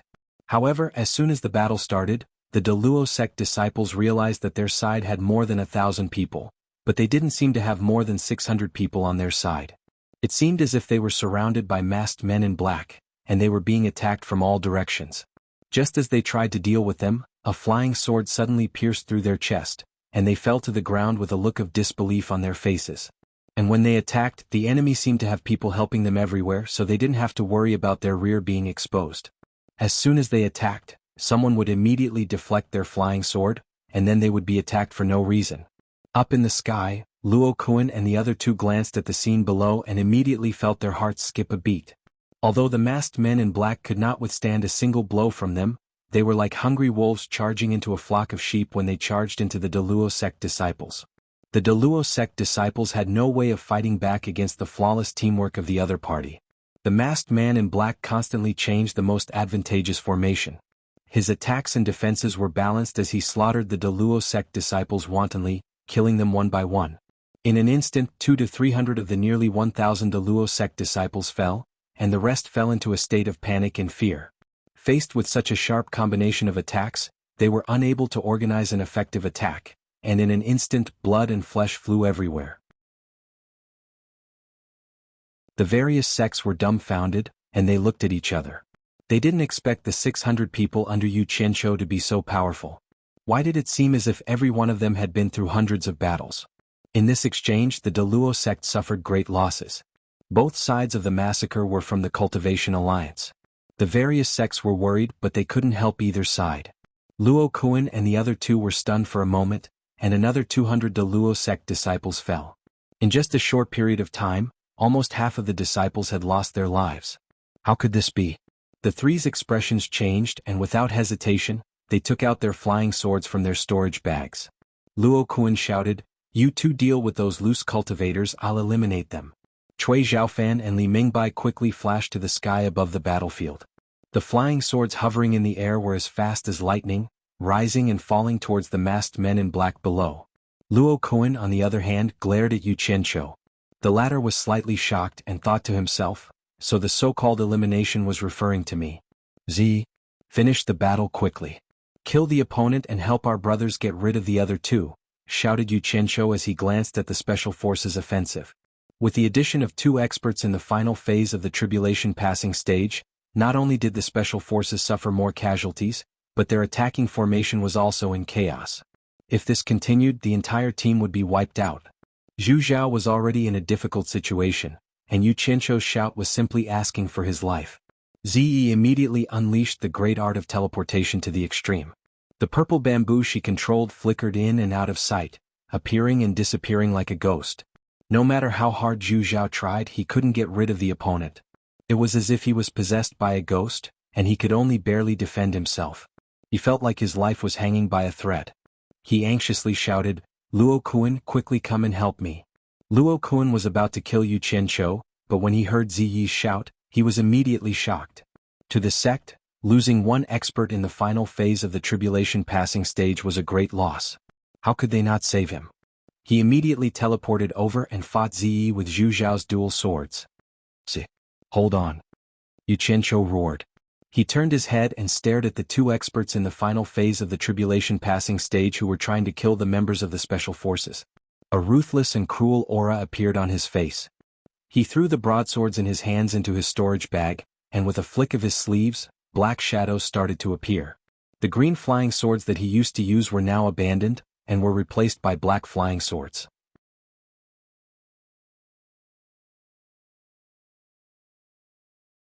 Chapter 422. When Yan Bugui brought people to the 100 Flowers Valley to challenge, many people had seen Yu Qianqiu's thousands of green flying swords. They were quite powerful. The strange whip that everyone was helpless against was defeated by his flying swords. Yan Qing, who was in the middle stage of tribulation passing, was even killed by his flying swords. Now a black flying sword had appeared. Since he could use it in this battle, it must be even more powerful. Currently, the situation of the battle had been turned around by the 4 experts in the late stage of tribulation passing. Once Cui Zhaofan and Li Mingbai used their flying swords, the 600 masked rogue cultivators immediately suffered heavy losses. As the leader, Yu Qianqiu couldn't wait any longer. Under the watchful eyes of the crowd, thousands of flying swords covered the sky and covered the earth as they wrapped around him and directly pounced towards Cui Zhaofan and Li Mingbai. All the sects were shocked. This guy actually wanted to fight against 2 experts in the late stage of tribulation passing alone. He was a complete lunatic. The people of the supporting Immortal Island had an inseparable affection for Yu Qianqiu. When they saw this scene, they all shook their heads and remained silent. Osihai even sighed. The good seedling that he had taken a fancy to was probably going to die here. No one thought that Yu Qianqiu could survive the attacks of 2 experts in the late stage of tribulation passing. Bai Shan of the 4 clans turned around and sent a telepathic message. The disciples of the 4 clans quickly gathered and were ready to help as soon as the order was given. Seeing this, all the sects cursed inwardly. The 4 clans were probably going to help Yu Qianqiu. Hua Rui and Hua Yingyue of the Moon clan looked at each other and nodded slightly. Their attention was not on Yu Qianqiu, but on the 2 people in purple in the sky. The smile on the Allure Beauty's face disappeared. She raised her hand and stroked her hair. A few experts in the tribulation passing from the pink cult also took a step forward and waited for the order. "I'm coming," Yu Qianqiu roared. The flying swords swirled like snow as he waved his hand.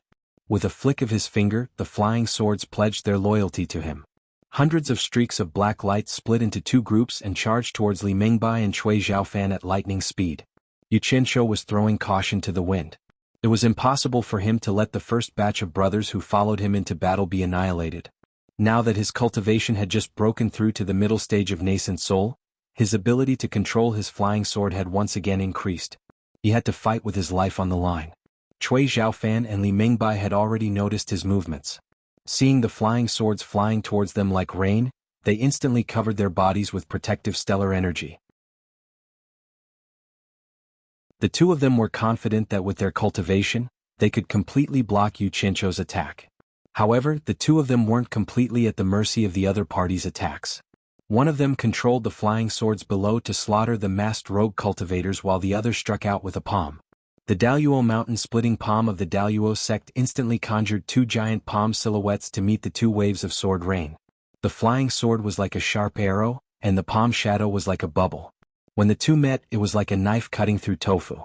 The palm energy was immediately broken by the flying sword. As expected, it could break through the stellar energy of a late-stage tribulation stage cultivator. Yu Qianqiu was invigorated and his confidence was greatly boosted. He then controlled the flying sword to rapidly shoot towards the 2 Daluo sect consecrators. The hundreds of black flying swords that were protecting him also carried him as he charged towards them. "Oh no, there's something strange about these swords," Cui Zhaofan cried out involuntarily. "They can break through stellar energy. Let's go." Li Mingbai's expression changed. The 2 of them shouted at the same time. In order not to affect their speed, they instantly retracted their stellar energy and soared into the sky. The 2 flying swords that had caused the masked rogue cultivators to suffer greatly also immediately flashed into the sky, chasing after their masters. Without the threat of the 2 late-stage tribulation stage cultivators, the masked rogue cultivators had suffered heavy casualties, and there were only about 400 of them left. However, their long battle experience in Utopia was very effective. They calmly and quickly formed a team to counterattack the Daluo sect. Yu Qianqiu pounced towards the spot where the 2 late-stage tribulation stage cultivators had been standing. He looked down and saw that the number of casualties had reached 1/3. He instantly felt as if his heart was being cut by a knife. These were all his efforts over the years. He couldn't help but roar crazily, "Kill! Kill! Kill! Don't leave a single one alive. Kill them all. You 2 old bastards, where do you think you're going? Give me your lives." Yu Qianqiu's eyes immediately turned bloodshot. He pointed at the 2 people flying into the sky and shouted. Then, thousands of black flying swords carried him into the sky and chased after the 2 late-stage tribulation stage cultivators. The smell of desperation was very strong.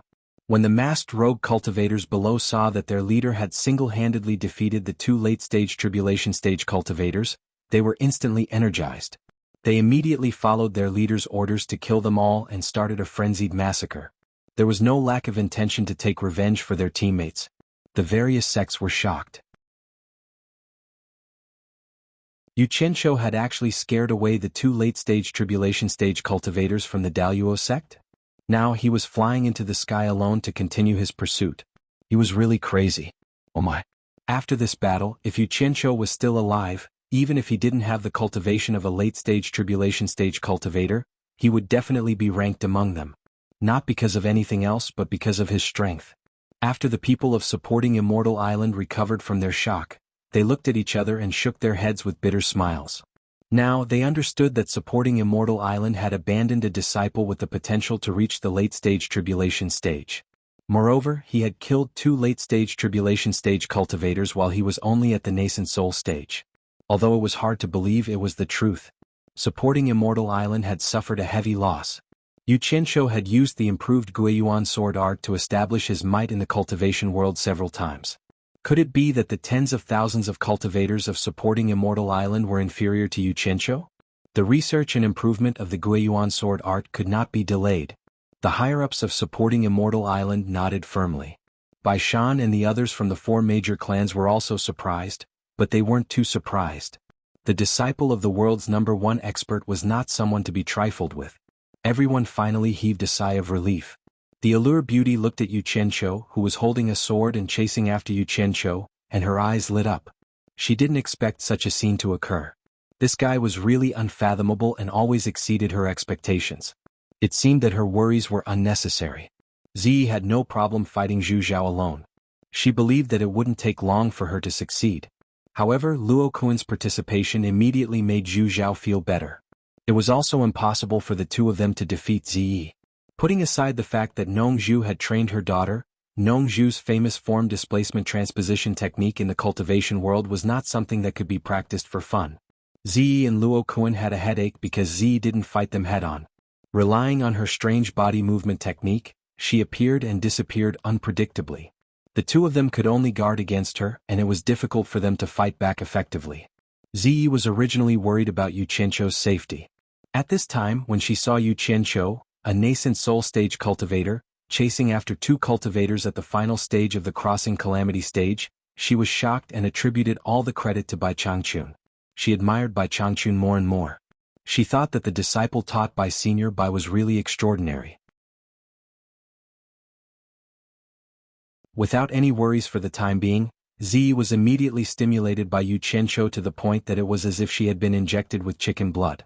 She used the great art of displacement transposition perfectly, immediately forcing Luo Kuan and Zhu Zhao into an indescribably miserable state. The 2 of them had their backs against each other, and only then did they have one side of their defense reduced. Only then did they feel a little more relaxed. However, when they saw that Yu Qianqiu was also fighting 1 against 2, the 2 of them didn't know what to say. Zhu Zhao was so regretful that his intestines turned green. In order to stand up for his disappointing nephew, he had dragged the entire Deluo sect down with him. Cui Zhaofan and Li Mingbai stopped high in the sky. With their cultivations, Yu Qianqiu naturally couldn't catch up. However, as the 2 of them were the highest echelons of the Deluo sect, they couldn't do that. If they really did that, the Deluo sect would be too ashamed to show their faces in public. Seeing that the 2 of them had stopped running and were preparing for battle, Yu Qianqiu also calmed down. He slowed down his speed and quickly set up his formation. Half of the flying swords were inserted outwards, densely distributed around his body, making him look like a hedgehog. He wasn't afraid of anything now, but he was afraid that the 2 cultivators at the final stage of the crossing calamity stage could use teleportation to ambush him. This ability to come and go without a trace was too terrifying. However, teleportation could only be used if there was space for them to move. Without the spatial crack that they used to teleport over, no matter how they tried to teleport, they would only be able to stop outside of his sword formation. After setting up his formation, Yu Qianqiu immediately felt more at ease. As long as he had a bit of buffer time, escaping would not be a problem. He immediately shouted, "Hand over your life." Yu Qianqiu commanded the remaining hundreds of flying swords to charge at the 2 of them. This guy kept asking the 2 of them to hand over their lives. The cultivators below were not deaf. Cui Zhaofan and Li Mingbai's faces turned ashen. They were probably angry out of humiliation. Cui Zhaofan stared at the pursuing Yu Qianqiu and sneered, "You really don't know the immensity of heaven and earth. If you want to die, don't blame me for being impolite." With a point of his finger, the flying sword that was floating beside him moved according to his heart's desire. It spun in the air and suddenly created an illusionary shadow of a sword intent. The entire sword seemed to have expanded by a dozen times. With a whoosh, it pierced through the air. Its strong momentum caused visible ripples to form in the air as it charged straight at Yu Qianqiu. His attack when he was enraged was indeed extraordinary. Oh my! The final stage of the Crossing Calamity stage is indeed the final stage of the Crossing Calamity stage. Black fire flying sword, I will be relying on you to gain face. Don't let me down. Yu Qianqiu made up his mind and pointed his finger at the sky as well. He shouted, "Kill." 100 black rays flashed out and twisted into a flood dragon that soared into the sky. It wanted to compete with the heavens. It soared into the sky and faced the huge flying sword that was creating a huge ripple. The various sects below raised their heads and squinted their eyes to watch. They were speechless. It was hard to tell if Cui Zhaofan's profound cultivation had the upper hand or if Yu Qianqiu's black flying sword was sharper. Li Mingbai looked over with a solemn expression. It was really strange that the flying sword could break through stellar qi. If there was an accident, he did not mind being the laughingstock of two cultivators at the end of the tribulation passing stage fighting against a nascent soul cultivator. The Deluo sect disciples below had almost all died. Only the tribulation passing stage cultivators were barely holding on. It seemed like they would not be able to hold on for much longer. None of the four of them could bear the crime of being completely wiped out. Moreover, Luo Kuan and Zhu Zhao were also barely holding on. He raised his hand and the flying sword beside him landed in his hand. He then clenched it tightly. As soon as the gigantic flying sword collided with the dense black sword shadows, the dense black shadows immediately disappeared into the gigantic sword, making an ear-piercing "si" sound. Cui Zhaofan, who was mentally connected to his flying sword, had a change of expression. The huge sword was instantly shattered. It could no longer withstand such a huge force. With a loud bang, it exploded into pieces in the air.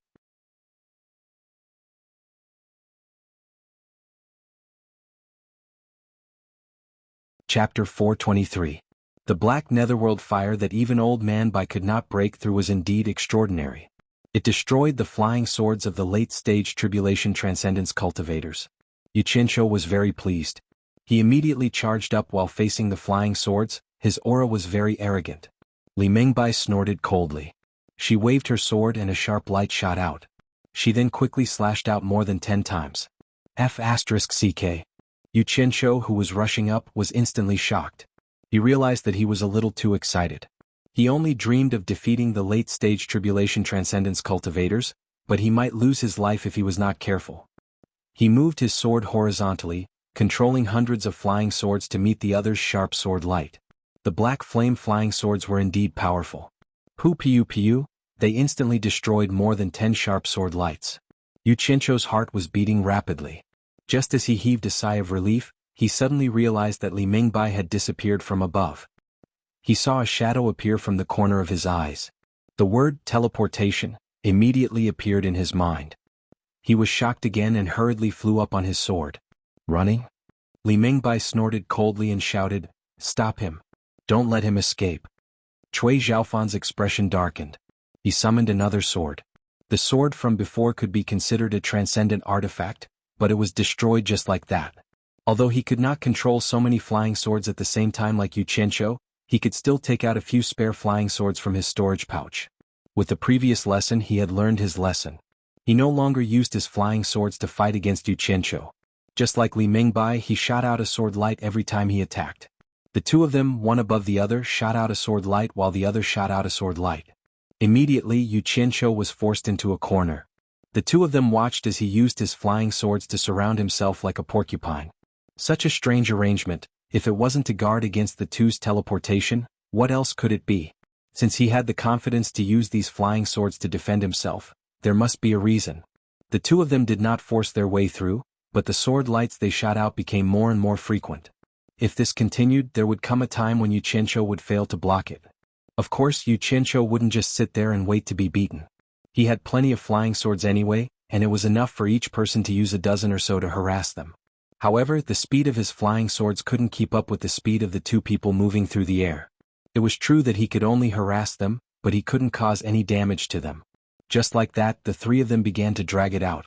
You release sword light to harass me, I release flying swords to harass you. However, at this rate, with Yu Qianzhou's cultivation, he might not be able to last as long as the two of them. However, Li Mingbai and Cui Zhaofan were feeling extremely anxious. There weren't many De Luo sect disciples left. If this were to continue, all of them would die. If Yu Qianzhou's subordinates were to kill all of them, they would be too ashamed to return to the De Luo sect. However, this Yu Qianzhou was like a porcupine, making it impossible for them to exert any force. No matter how high their cultivation was, they had to find a way to attack. Attacking with flying swords was impossible. The other party had as many flying swords as there were hairs on a cow, and all of them were terrifyingly sharp. They could cut through transcendent artifacts like vegetables, and even their astral energy and sword light could be disintegrated. Teleportation was also impossible to get close to, so there was no way to find an effective way to attack. It was hard to imagine how a single person could have so many sharp flying swords on him. It was simply illogical. The various sects below watched as the De Luo sect disciples were almost completely wiped out. The few dozen mid-stage tribulation transcendence disciples were clenching their teeth and holding on, but under the combined attacks of the other party, they didn't dare to go all out. However, they had gained some experience. Against this group of masked rogue cultivators, the only thing they could do was to stick together and defend. If they tried to retaliate too much, the other party would immediately take advantage of them. Below them, there were many people with low cultivation and very few people with high cultivation. The various sects looked up and saw that the situation was completely reversed. There were many people with high cultivation and very few people with low cultivation. Two late-stage tribulation transcendence cultivators took turns to trap Yu Qianzhou and attacked fiercely, but they couldn't do anything to him. Alright. On the other side, Z was even better. She was fighting with fewer people against more people. One late-stage tribulation transcendence cultivator was actually trapping two late-stage tribulation transcendence cultivators, and Luo Kuan and Zhu Zhao could only defend themselves. What made the various sects the most speechless was that Yu Qianzhou was obviously only at the nascent soul stage. He even needed to step on a sword to fly. Yet he was fighting with two late-stage tribulation transcendence cultivators. This completely overturned everyone's perception. However, everyone could see that it wasn't that Cui Zhaofan and Li Mingbai weren't Yu Qianzhou's opponents. It was all because the black flying swords were too powerful, and the two of them were afraid to attack. If Yu Qianzhou dared to abandon the black flying swords, either one of them would be able to kill him with a single slap. How could they let him jump around in the sky for so long? It was time-consuming and embarrassing. Keep an eye on him. I'll go deal with the rogue cultivators below, Li Mingbai said to Cui Zhaofan.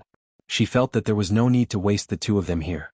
Even if there was only one of them, they wouldn't be able to do anything to each other. It would be a waste for her to waste time here. When Yu Qianzhou heard this, he was shocked. If that guy went down, no one in the special forces would be able to resist him. If they fought head-on, none of them would be a match for a late-stage tribulation transcendence cultivator. He immediately shouted, "Nebula Water Art." He casually came up with a frightening name.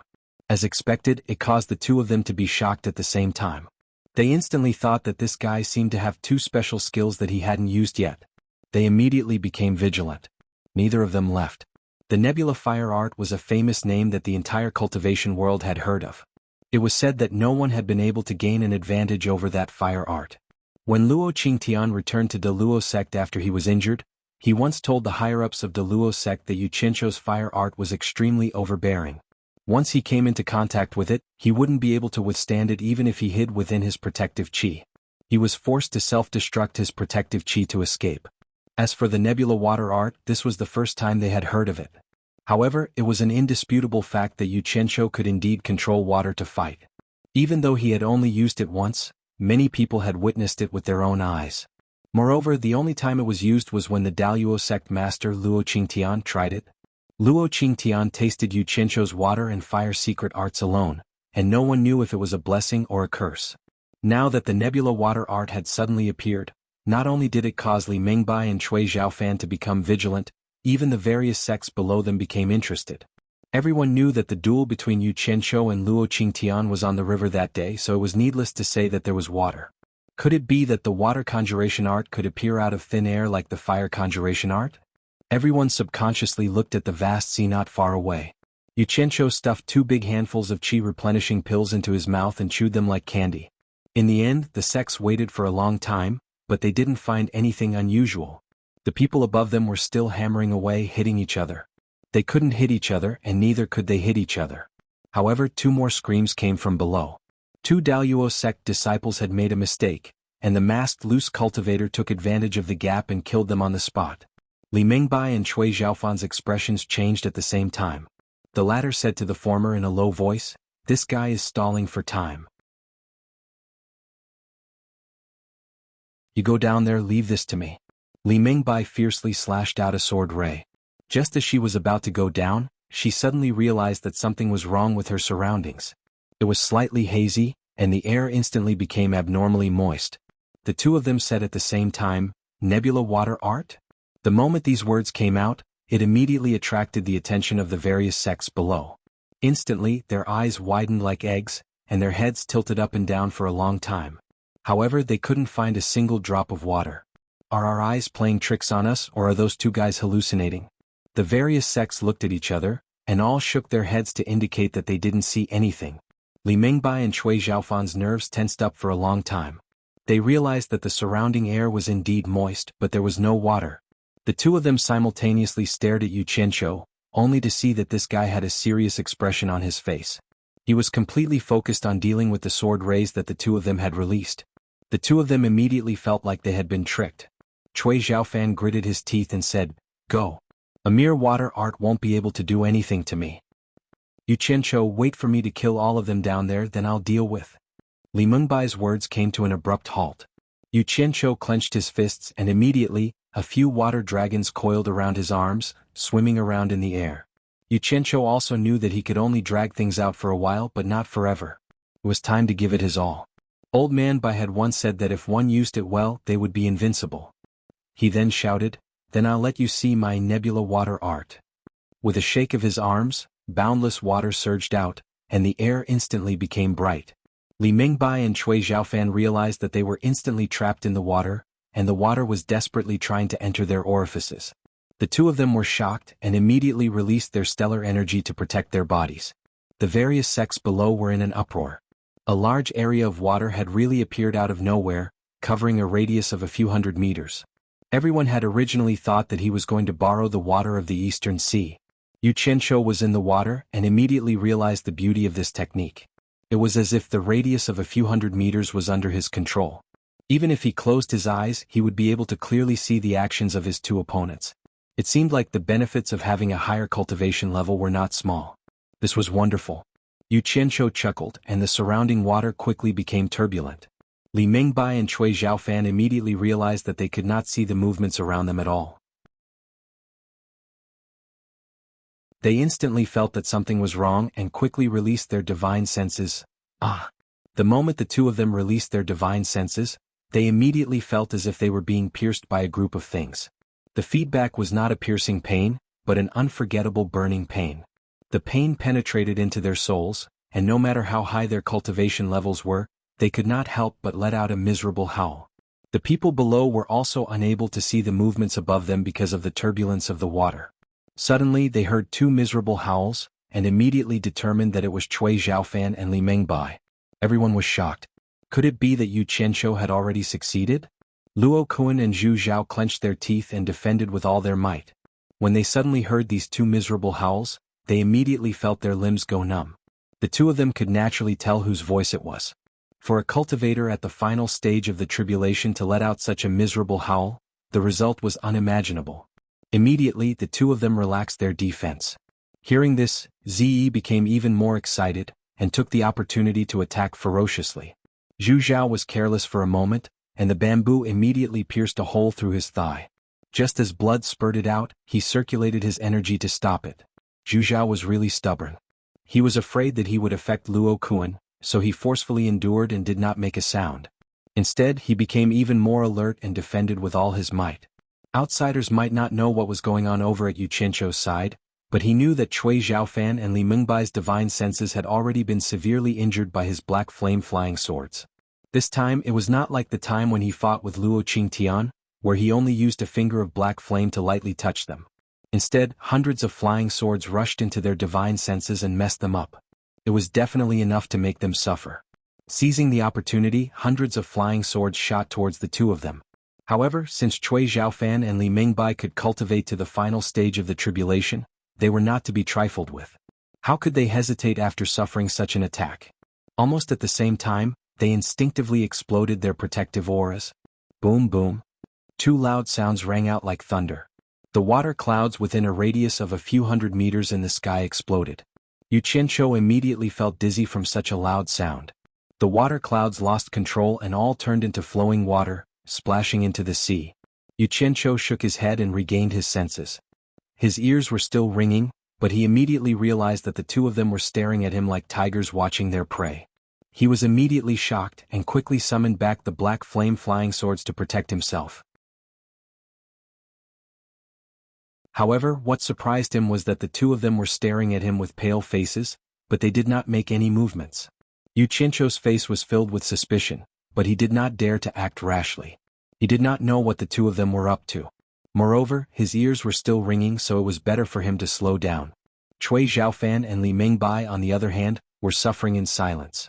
Their divine senses had been severely damaged.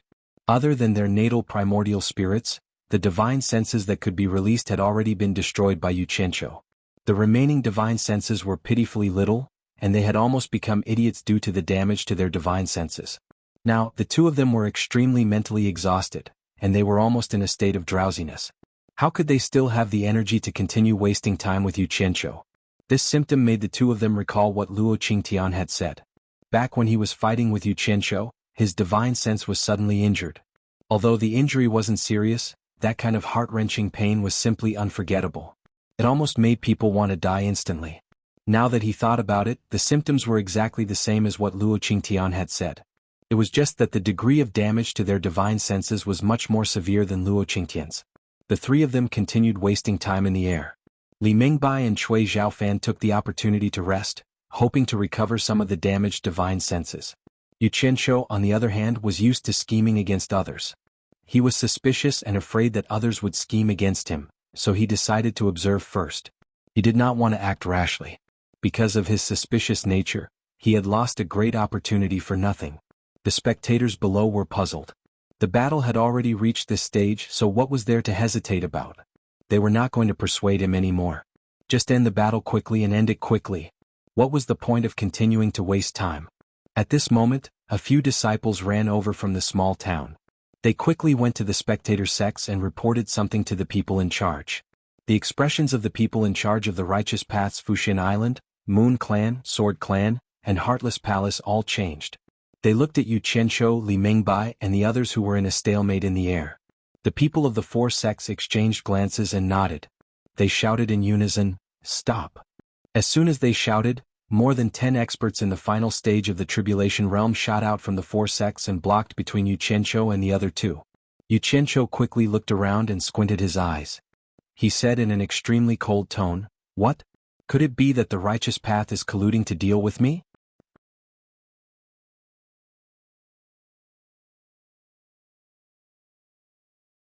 Chapter 424. The movement of the righteous immediately alerted the demonic sections.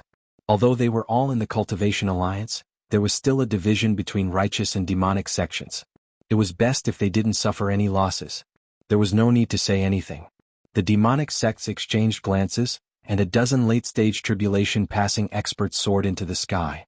The righteous sects, including Daluo sect, had 5 sections. The demonic sects also had 5 sections.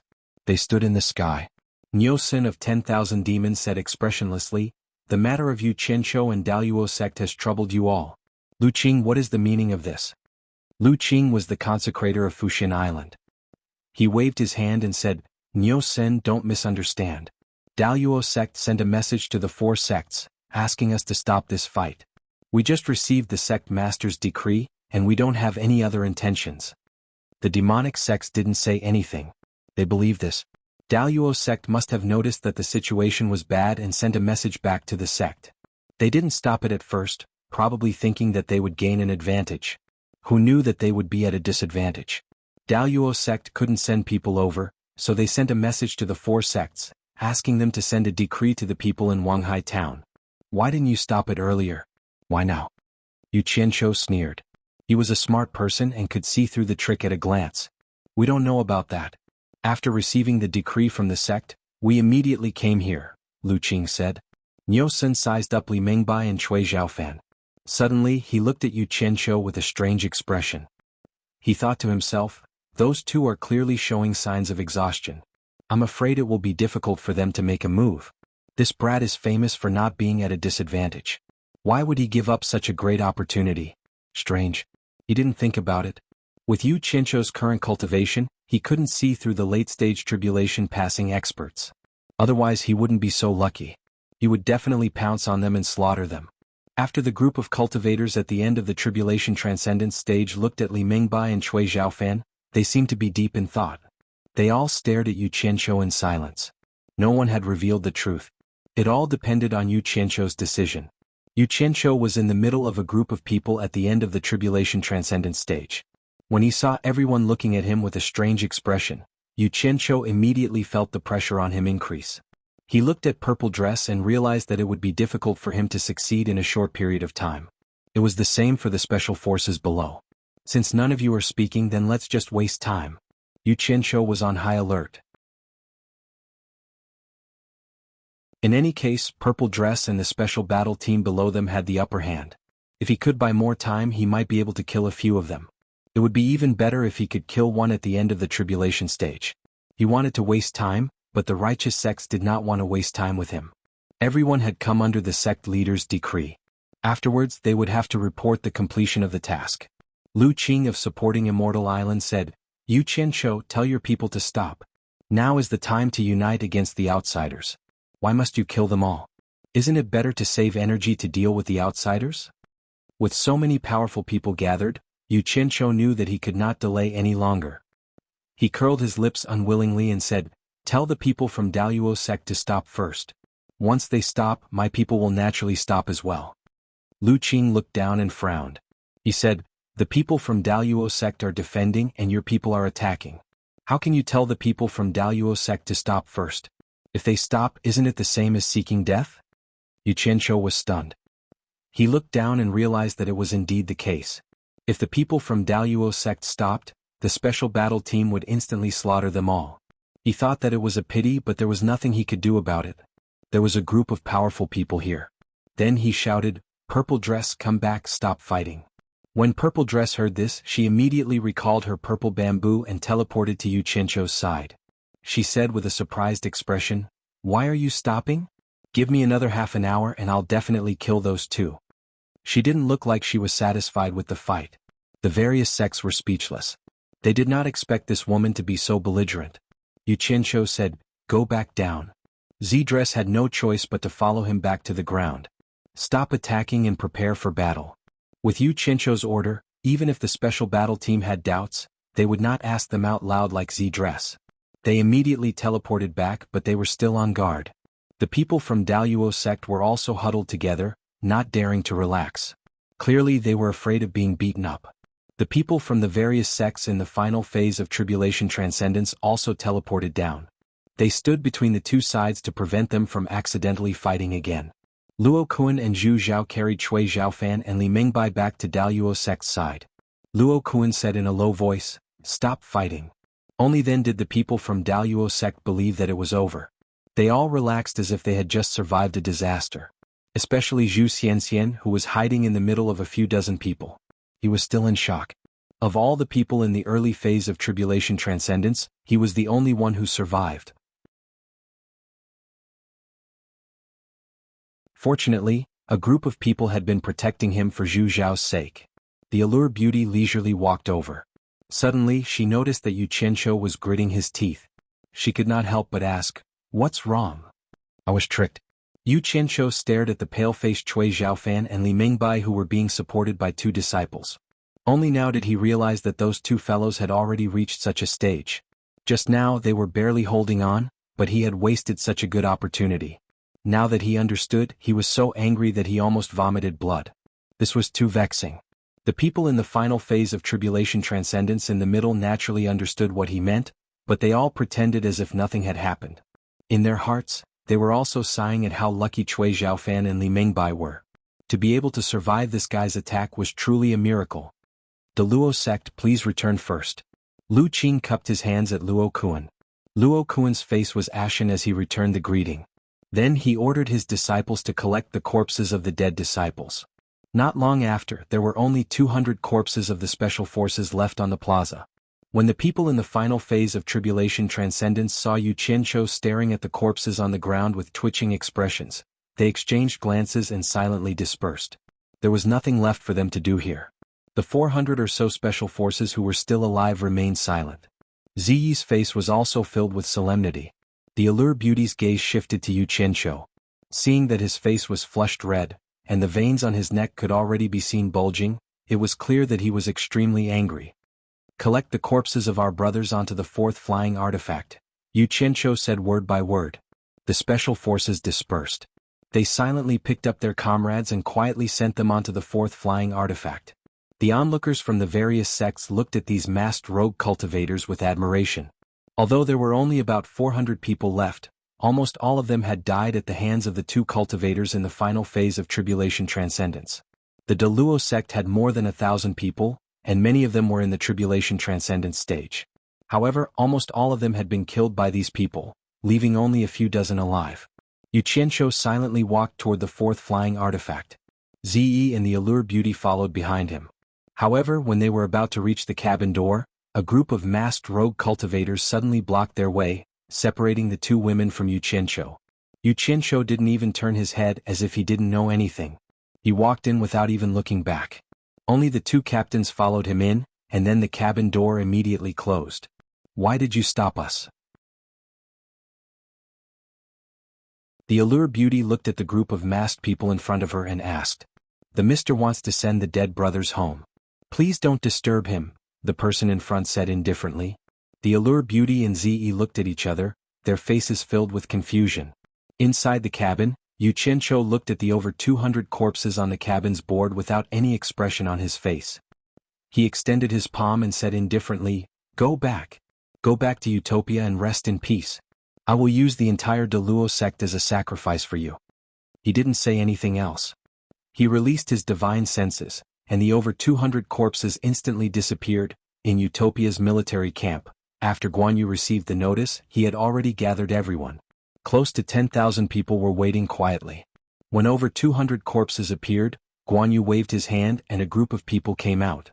They silently removed the masked robes with the words Rogue Cultivator embroidered on them and helped them change into Utopia's attire. Everyone bowed silently. After bowing, Guan Yu shouted, Hongqi, Zhangpeng and Gu Qingyun stepped forward. After the three of them came to the other side, he continued, These 200 Special Forces members were sacrificed in an intense battle outside. The leader has specially requested for the three of you to personally give them a proper burial. Can you do it? Yes. The three of them said in unison. Guan Yu waved his hand. Carry it out immediately. Yu Qianzhou and the two team leaders were silent for a long time before they opened the cabin door and walked out. When they saw everyone again, they had already regained their composure. After putting away the two flying artifacts, they ordered all the team members to return to the remaining four. I'm going back, the Allure Beauty suddenly said to the two of them with a smile. Yu Qianzhou and Ziyi looked at each other and asked in surprise, Go back where? I can't help you much even if I stay by your side. Of course I have to go back, the Allure Beauty said and nodded to the two of them. Then she turned around and left. Her smile was slightly bitter. She originally thought that she would be of great help if she stayed by Yu Qianzhou's side. However, during the battle just now, she realized that Ziyi could not only fight against two cultivators in the late stage of the Crossing Calamity stage, but even Yu Qianzhou could fight against two cultivators in the late stage of the Crossing Calamity stage alone. She immediately realized to her dismay that she was so useless. The members of the Pink Sect who were not far away quickly came to her. When they were a few meters away from her, they all bowed and said, Greetings, Sect Leader. The Allure Beauty raised her hand to indicate that there was no need to be so polite. Then she turned around and smiled at the two of them. Then she left under the welcome of the Pink Sect members. Ziyi was surprised and said, Isn't she the palace master of the illusion palace that was wiped out? How did she become the sect leader? It's called the west side is bright when the east side is dark. You don't understand? Yu Qianqiu replied casually. He didn't think that the Enchantress of 100 Charm would announce his identity so openly. Ziyi's pretty face immediately turned cold when she heard him say that she didn't understand. The onlookers were shocked. They did not expect the Allure Beauty to be the sect leader of the Pink Sect, which was ranked 10th in the demonic path. Then many people from the various sects left quickly. Obviously, they were in a hurry to report this important news to their sections. Soon, a disciple of the supporting Immortals Island flew over on his sword. He bowed to Yu Qianqiu and said, "Sir, the Cultivation Alliance has something to discuss. Please go there quickly." From the way he looked at Yu Qianqiu, it could be seen that he had already regarded Yu Qianqiu as an extraordinary figure. After all, Yu Qianqiu was an expert who could defeat 2 experts at the end of the Crossing Calamity stage by himself. And he was from the supporting Immortals Island. "Do you know what it is?" Yu Qianqiu asked. The disciple replied honestly, "It seems to be a discussion about attacking Wuxia Island. I don't know the specifics." Yu Qianqiu frowned and waved his hand. "Lead the way." A flying sword flew out of his sleeve and carried him. The disciple hurriedly led the 2 of them into the town on his flying sword. From the sky, the 3 of them entered the largest house in Wanghai town. It was probably the house of a rich family. The back garden was very spacious and there were already many people there. As soon as Yu Qianqiu arrived, everyone's eyes focused on him. The previous battle had already qualified him to be on equal footing with everyone present. Yu Qianqiu's eyes met with Luo Kuan's from the Daluo sect. The 2 of them looked at each other and looked away. However, Yu Qianqiu stared at Zhu Xianxian for a while, which made the latter feel a little creeped out. A familiar body fragrance assailed his nose. Yu Qianqiu turned his head and was shocked to find Allure Beauty beside him. She was smiling at him without saying a word. He immediately remembered that she was now the leader of the Pink Sect. Naturally, she was qualified to be here. Ziyi saw Allure Beauty and approached her happily. After the various sects whispered to each other, they all nodded at Quan Deming from the supporting Immortals Island. Quan Deming stood up and cupped his hands. "Everyone, we were prepared to attack Wuxia Island and wipe them out in one fell swoop. Now, reinforcements from Wuxia Island are still rushing over. If we wait any longer, it will be even more disadvantageous for us." After asking for the opinions of the various sects, we felt that it was urgent. Now, we have gathered everyone here to ask if there are any objections. There is nothing wrong with going according to the previous arrangements, but when Zhongping from the Blood Demon Palace walked out and said, "There is an accident now. Almost all the disciples from the Daluo sect were killed. It is indeed inappropriate to go according to the previous arrangements." Zhu Xianxian immediately replied, "You don't have to worry about that. Our sect's disciples are already on the way. They will arrive before sunrise tomorrow." Some of the smaller sects were secretly shocked. The large sects were indeed large sections. They lost so many people and they made up for it just like that. That is naturally good. However, there is something that I need Elder Zhu to explain, Wen Zhongping said with a smile. "What do I need to explain to you?" Zhu Xianxian said disdainfully. One was the second largest sect of the righteous path, and the other was the second largest sect of the demonic path. It was just like the supporting Immortals Island and the 10,000 demons. When they met their corresponding opponents, they would fight each other to determine who was better. It had almost become a habit. When Zhongping walked up to him and said with a smile, "Previously, many sects listened to Elder Zhu's opinion and gathered more than 60 million superior-grade spirit stones. Now that we don't have the people and we can't get the money back, Elder Zhu has to give us an explanation. 60 million superior-grade spirit stones is not a small number. Wen Zhongping, why are you bringing this up now? No one is forcing your Blood Demon Palace to hand over the money. Why are you asking me for an explanation? What nonsense." As Zhu Xianxian argued, he subconsciously glanced at Yu Qianqiu. Yu Qianqiu naturally understood what was going on with the 60 million, but he obediently stood to the side and turned a deaf ear to Zhu Xianxian's words. The eyes of the sects that had paid up immediately lit up. At this point, which sect would dare ask Yu Qianqiu for money or manpower? Everyone was already prepared for misfortune. However, if they took advantage of the Daluo sect's weakness and used Yu Qianqiu's presence to force the Daluo sect to cough up the money, wouldn't that be even better? That's right. Elder Zhu, you were the one who suggested it and we raised the money according to your suggestion. Now, you should at least say something about giving us people or returning our money. You can't let us lose both our people and our money. Yuan Jiukue of the Hexapath Demon Sect stepped forward. Walking up to Wen Zhongping's side, the two exchanged a smile.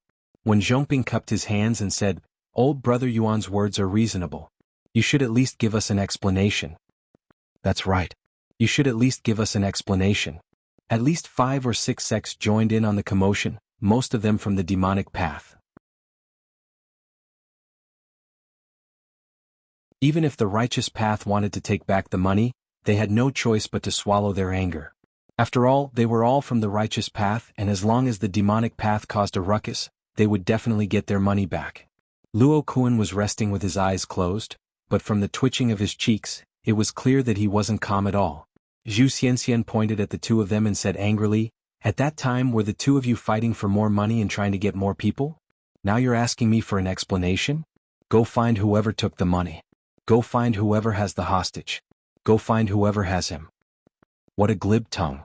You're able to push the blame away so quickly. When Zhongping sneered, "Your Deluo sect killed more than 200 people. Who are we going to ask for the people? Are we going to ask the legendary emperor of the Netherworld? We don't have the ability to find him. Why don't you go ask him for us?"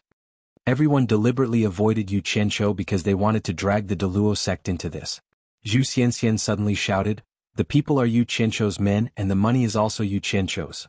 Go find him if you have the ability." Everyone was silent. They didn't expect him to be so unafraid of pressure and drag Yu Qianqiu into this at this time. Everyone stared at Yu Qianqiu. As expected, Yu Qianqiu's eyelids slowly opened, and he stared at Zhu Xianxian. "Surnamed Zhu, what money did I take from you? Who do I have in my hands? Are you purposely picking a fight with me again? Do you really think that I won't dare to kill you because there are so many people here?" Zhu Xianxian looked at Luo Kuan who was staring at him and he felt sad. He knew that after this matter he probably wouldn't be able to be the external manager of the Deluo sect anymore. He decided to say, "Yu Qianqiu, to tell you the truth, the Cultivation Alliance's decree to summon 600 itinerant cultivators and pay more than 60 million upper-grade spirit stones was actually pooled together by the sections. The purpose was to divide the 600 tribulation stage cultivators." The sects were speechless. When Zhongping and Yuan Jiukui's expressions twitched, they knew that things were not going well. Yu Qianqiu chuckled, looked around at everyone and said, "So there is such a thing. This is the first time I've heard of it. I don't know which sects paid to divide up my people. Why don't you all come out? I want to see who is scheming against me behind my back." He said it was the first time he had heard of it, but who would believe him? The sects that were making a ruckus just now all turned their heads to the side, as if they had never heard of it before. The people from Supporting Immortal Island looked at this disciple from Supporting Immortal Island, and they found it hard to describe. You're tuning in to the Han Li's Wuxia Adventures YouTube channel. We're so grateful for your support, and don't forget to subscribe to join us on this incredible journey through captivating stories. Your generosity through donations truly makes a world of difference, as it's the primary source of revenue that allows me to expand and enhance this channel for you. Thank you from the bottom of my heart for being a part of this adventure.